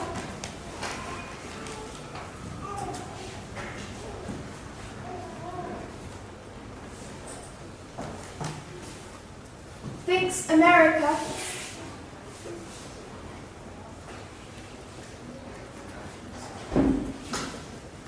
is going to hell, and is on a mission to use the authority of the executive branch to stop America going to hell. Why would a seemingly respectable, semi-retired lion of the Washington establishment, Bill Barr, undermine the institutions he is sworn to uphold, incinerate his own reputation, and appear to willfully misrepresent the report of special prosecutors and inspector generals? They're talking about the Russia investigation, how he undermined that, all to defend one of the most lawless and corrupt presidents in American history. And why has this particular Attorney General appeared at this pivotal moment, 2019, in our republic. A deeper understanding of William Barr is emerging, and it reveals something profound and disturbing about the evolution of conservatism in 21st century America. Some people have held that Mr. Barr is simply a partisan hack. Partisan hack meaning he's so loyal to republicanism he has no moral compass, willing to do whatever it takes to advance the interests of his own political party and its leadership. This view finds ample support in Mr. Barr's own words. In November 15th speech at the Federalist Society's National Lawyers Convention in Washington, he accused President Trump's political opponents of unprecedented abuse and said they were engaged in a systematic shredding of norms and the undermining of the rule of law. It is hardly the first time Mr. Barr stepped outside of long-established norms for the behaviour of Attorney General. In his earliest stint as Attorney General, during the George Bush presidency, Sr., Mr. Barr took on the role of helping to disappear the case against Reagan administration officials involved in the Iran-Contra affair, so covered up for Reagan. The situation demonstrated that powerful people with powerful allies can commit serious crimes in high office, according to Lawrence Walsh, the independent prosecutor in that case. According to some critics, Mr. Barr delivered the partisan goods then, and he's delivering them now. Another view is that Mr. Barr is principally a defender of a certain interpretation of the Constitution that attributes maximum power to the executive branch. This view too finds ample support in Mr. Barr's own words. In a speech to the Federalist Society, he said, "Since the mid-60s, 1960s, there has been a steady grinding down of the executive branch's authority that accelerated after Watergate." Nixon. In July, when President Trump claimed in remarks to a conservative student group, "I have an Article 2 where I have the right to do whatever I want as president." It is reasonable to suppose this is his Cliff's Notes version of Mr. Barr's ideology. So Trump says, "I have an Article 2 that says I have the right to do anything I want as president." Both of these views of Barr are accurate enough. But at least since Mr. Barr's infamous speech at the University of Notre Dame Law School, in which he blamed secularists for moral chaos and immense suffering, wreckage and misery, it has become clear that no understanding of William Barr can be complete without taking into account his views on the role of religion in society. For that, it is illuminating to review how Mr. Barr has directed his Justice Department on matters concerning the First Amendment clause forbidding the establishment of a state religion. Church and state, the relationship between church and state. In Maryland, the department rushed to defend taxpayer funding for a religious school that says same-sex marriage is wrong. In Maine, it is defending parents suing over a state law that bans religious schools from obtaining taxpayer funding to promote their own sectarian doctrines. At his Department of Justice, Mr. Barr told law students in Notre Dame, "We keep an eye out for cases or events around the country where states are misapplying the Establishment Clause in a way that discriminates against people of faith. In these and other cases, Mr. Barr has embraced wholesale the religious liberty rhetoric of today's Christian nationalist movement. Slavery was defended on what premise? I can defend that from the Bible. It's my religious right to own slaves. Back in this history, I can defend it from the Bible. It's my religious right to discriminate. It's always defended under the banner of religious liberty, a twisted, counterfeit religious liberty. When religious nationalists invoke religious freedom, it is typically coded for religious privilege. The freedom they have in mind is the freedom of people of certain conservative and authoritarian varieties of religion to discriminate against those of whom they disapprove or over whom they wish to exert power." So they don't say freedom of religion to support Muslims any more than in 1888 the Protestants said freedom of religion is freedom to keep Saturday. They're using the concept of freedom of religion to defend their version of religion, whether that's Sunday keeping or in this context of 2019. This form of religious liberty seeks to foment the sense of persecution and paranoia of a collection of conservative religious groups that see themselves as on the cusp of losing their rightful position of dominance over American culture. It always singles out groups that can be blamed for society's ills, and that may be subject to state-sanctioned discrimination and belittlement.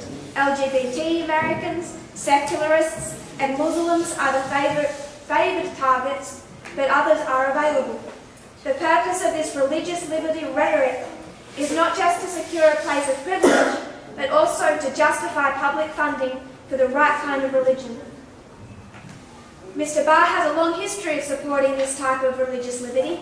At Notre Dame, he compared alleged violations of religious liberty with Roman emperors forcing Christian subjects to partake in pagan sacrifices. Quoting him, "The law is being used as a battering ram to break down traditional moral values and to establish moral relativism as a new orthodoxy." So what is he defending? Morality. Barr watchers will know that this is nothing new. In a 1995 article he wrote for the Catholic Lawyer, who's a strong Catholic, which, as Emily Fazelon recently pointed out, appears to be something of a blueprint for his recent speech at Notre Dame. He complained that we live in an increasingly militant, secular age, and expressed his grave concern that the law might force landlords to rent to unmarried couples. He implied that the idea that universities might treat homosexual activist groups like any other student group was intolerable. This form of religious liberty is not a mere side issue for Mr. Barr or the other religious nationalists who have come to dominate the Republican Party. Mr. Barr has made this clear.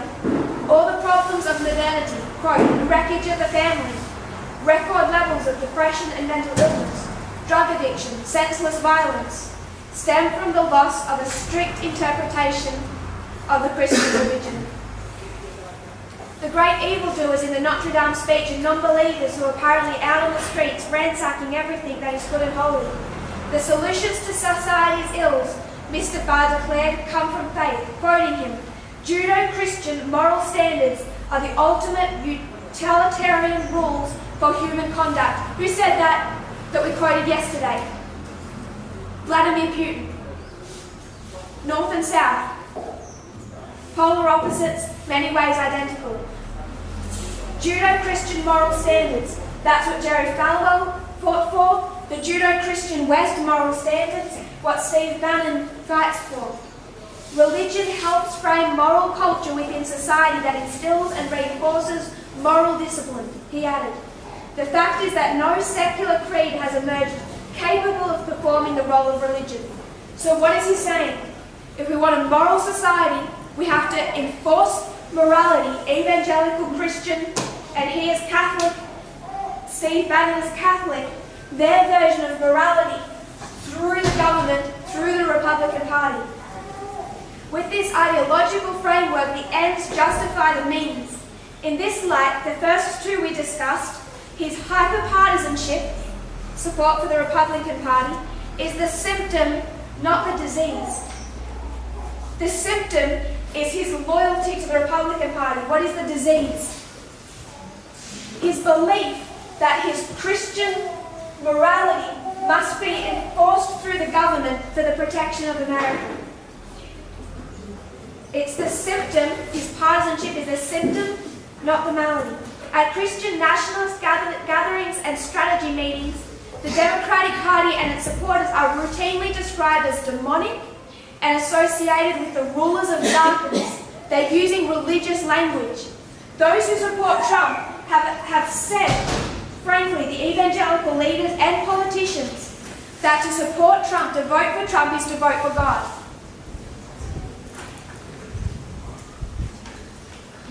If you know that society is under dire existential threat from secularists, and you know that they have all found a home in the other party, every conceivable compromise with principles, every ethical breach, every backroom deal is not only justifiable but imperative.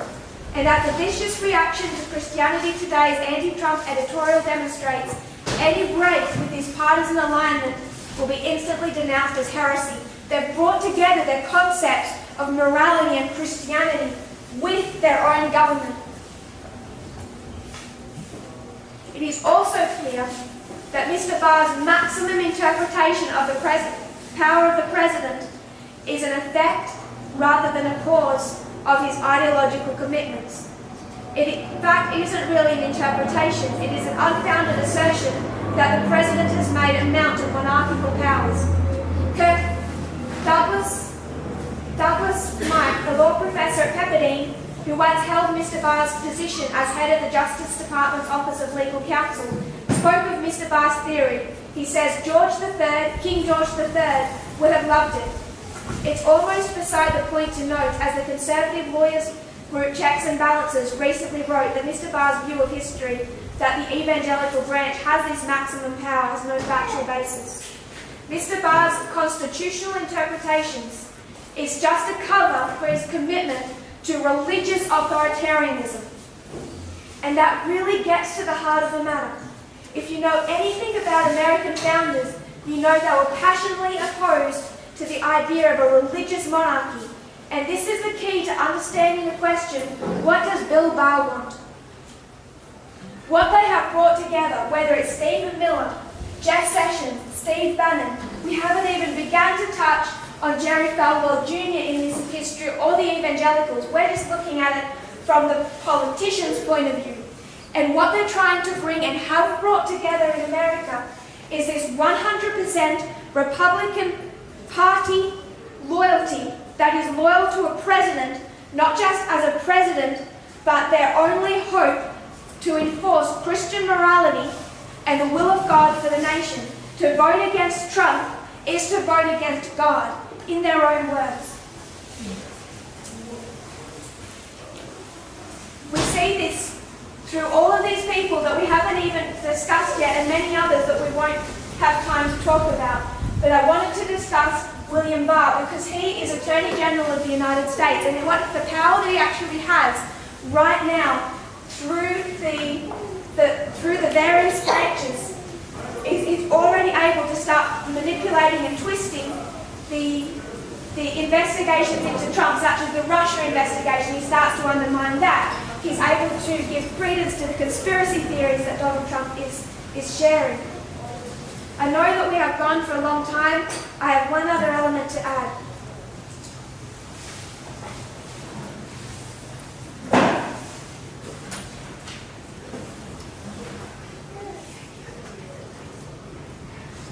Billy Graham's son, Franklin Graham, Paula White, who's just been appointed to an official White House position. These are two evangelical leaders who say that Donald Trump was ordained by God to run America in opposition to the rise of this secularism.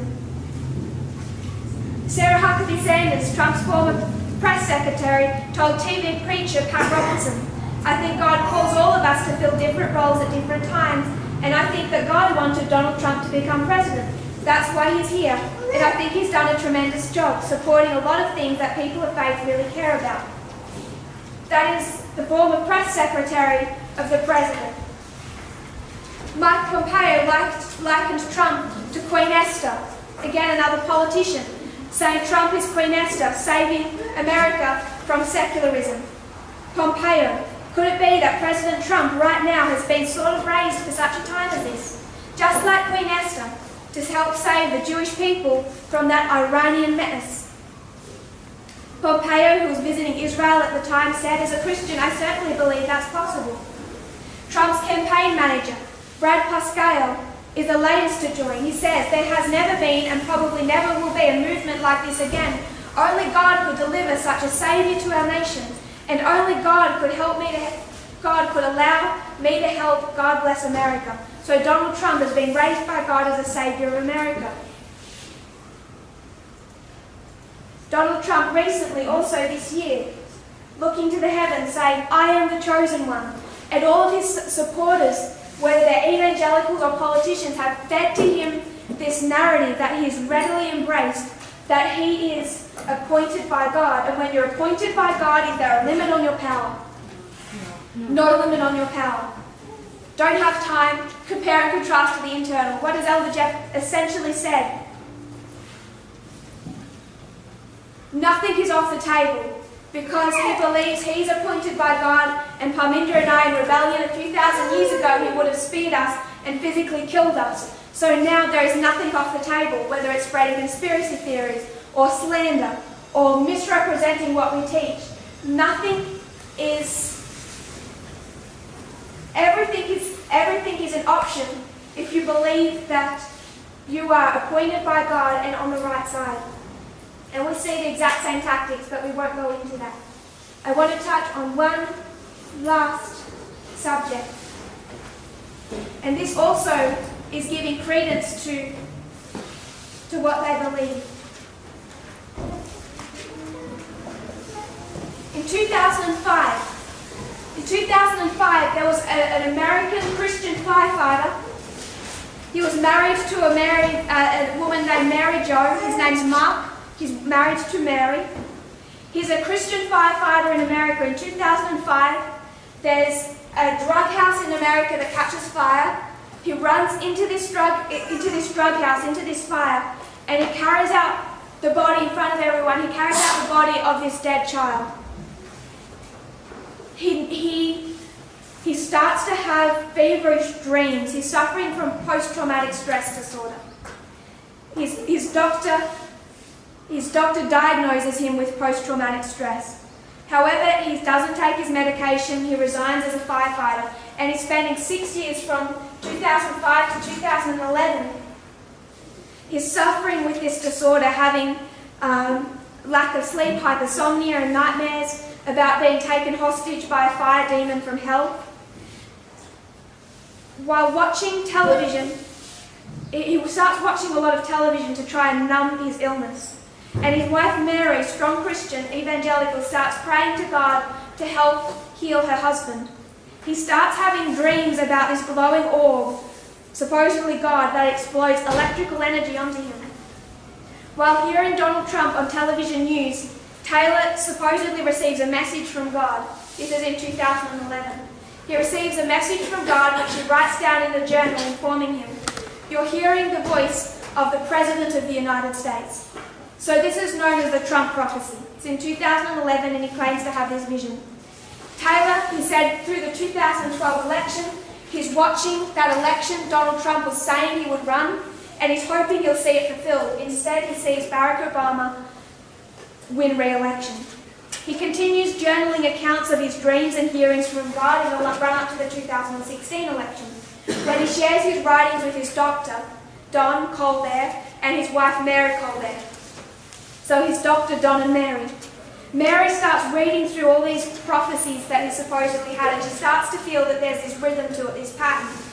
And she builds up this national prayer chain. So prior to Donald Trump's election, through this vision known as the Trump prophecy, this doctor's wife, she takes this man's vision and she builds this national movement with all of these people who connect to each other via phone and instructs them to begin using religious symbols. I'll describe it in a moment, to try and help Donald Trump win this election. They use the shofar, which is the Israelite horn, and they start blowing the shofar. So they go through these rituals in order to increase the chances of Trump winning the election. Despite several news reports of the unlikelihood of Trump being elected, the miracle occurs and he wins, leaving Mark and Mary Taylor happy and relieved. Worldwide coverage of Mary Colbert's shofar group influences Israelis to start their own group of people blowing the shofar horn. So in 2011, this traumatized firefighter, he's supposed to have this vision that Donald Trump is the President of the United States, will be. He writes it down. He takes it to his doctor just prior to in the history of the 2016 election. His doctor's wife takes them and she starts this nationwide movement of people praying to God that this prophecy will be fulfilled. Donald Trump wins that election, but in this history, Jerry Falwell, this is Jerry Falwell and Liberty University. Jerry Falwell and Liberty University take this prophecy and they make it into a movie. So this movie was released in the United States in 2018. You can look it up, you can watch it, you can watch the trailer, known as the Trump prophecy. And it was released on only 2 days in that year. Those 2 days that it played in cinemas, is October 2 and October 4, 2018. When did the midnight cry arrive in the United States? October 3. October 3, the United States arrives in the midnight cry arrives in the United States. Did we have a prophecy on Donald Trump? Question. Do we have two streams of information in the United States? Yes. We have the Trump prophecy, the midnight cry of October 3rd. They released theirs on October 2nd and October 4th. Again through Jerry Falwell, supported Reagan, through Liberty University and the moral majority. Exact same way Donald Trump, supported by Liberty University, Jerry Falwell, and his own form of the moral majority. We're out of time and we have to stop. What I want us to see is this. If you were to stand outside tonight and you were to watch the sun go down below the horizon, you watch it up in the sky and it's right above your head. And then you kind of watch it descend, you start to see the colours arise, it starts to go orange and red, and then it starts to dip below the horizon. Soon it's below the horizon, the colours are fading, it gets darker and darker, and then it's pitch black. I want to use that type of parable to describe our history.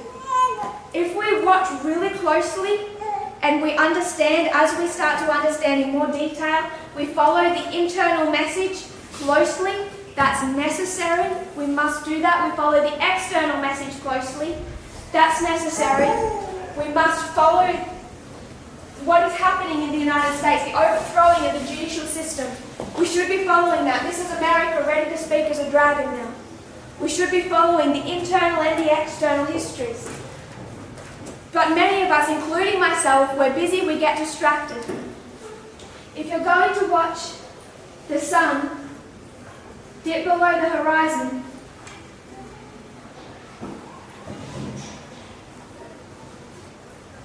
whether or not you can mark the exact point it happens, the exact point that little line goes below the horizon, doesn't mean that you can stand in a pitch black night and say the sun hasn't set. Does that make sense?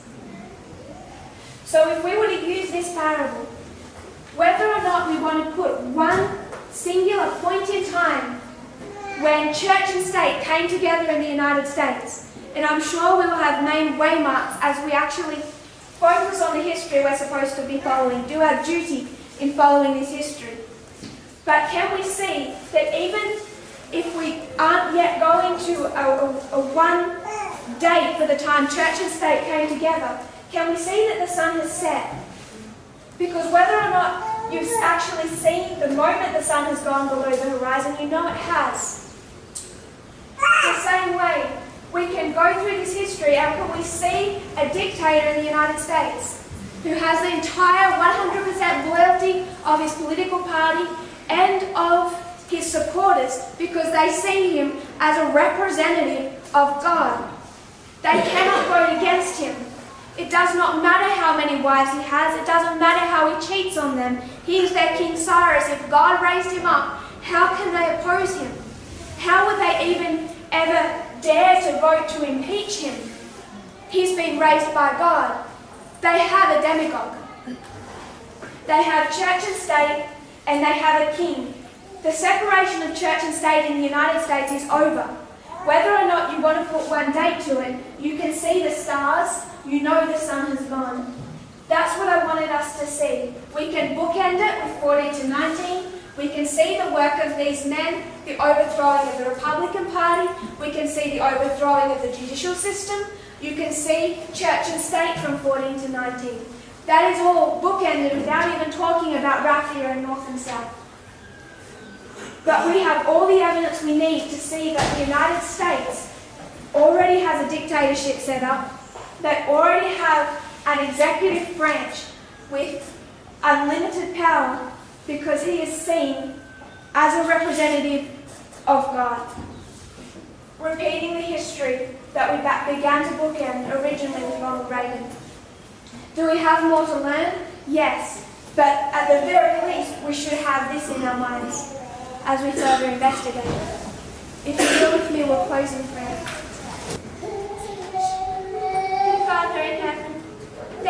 our lessons. We look at what is happening in the United States. We look at the white nationalism.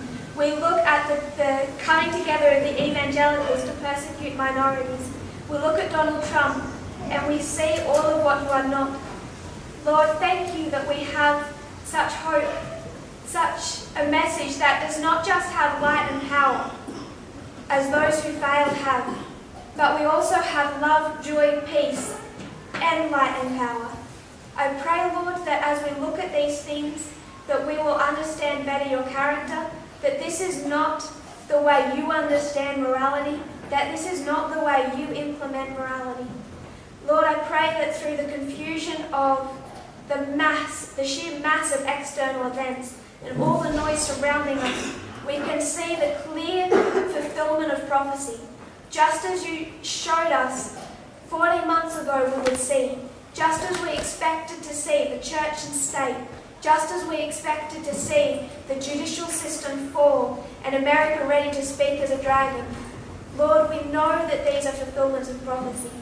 I pray, Lord, that you'll give us greater clarity, not just on the future, but also to look back, to revisit these histories and see what we have missed.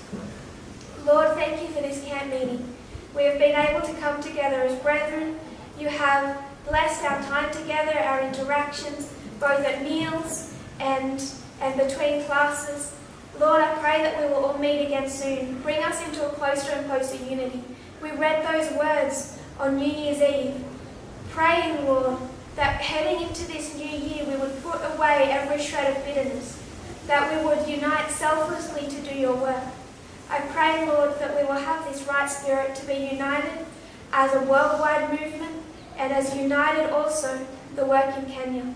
Lord, you have appointed a leadership here. We see externally a test of their leadership. Internally there's a test of leadership. And Lord, you have people that you also are working through in Kenya. I pray for them. I pray for Sister Rispa. Lift up her arms, give her strength as she moves forward in the work that you desire her to do. I pray for all of those in Kenya doing this work, sharing your message, those that are about to share, those who are finding their voices. Lord, that you have taught and led into this movement, those who have a plan for, who have not yet raised their voices. Inspire them and strengthen them, teach them, Lord. I pray that we will do our part to uplift and to be a blessing to them. May we not be as those that tear down. May we be as those that unite. Work to heal the gaps between brothers and sisters. Lord, you know the scars of the past history. You know the personal scars that we have in our own hearts, the scars between brethren. Lord, I pray that you will bring healing, that we can be fully equipped, set up and equipped to do the work that we must begin in a very short space of time. I pray, Lord, you'll bless all those as they travel home. May these things stay in their minds and their hearts to be contemplated on. And may they not fear in seeing how you have not just led in the past, but you have also told us, given us clear messages that tell us how you have led in the past, how you are leading in the present, and how you will lead in the future. I pray we have this faith in Jesus' name. Amen.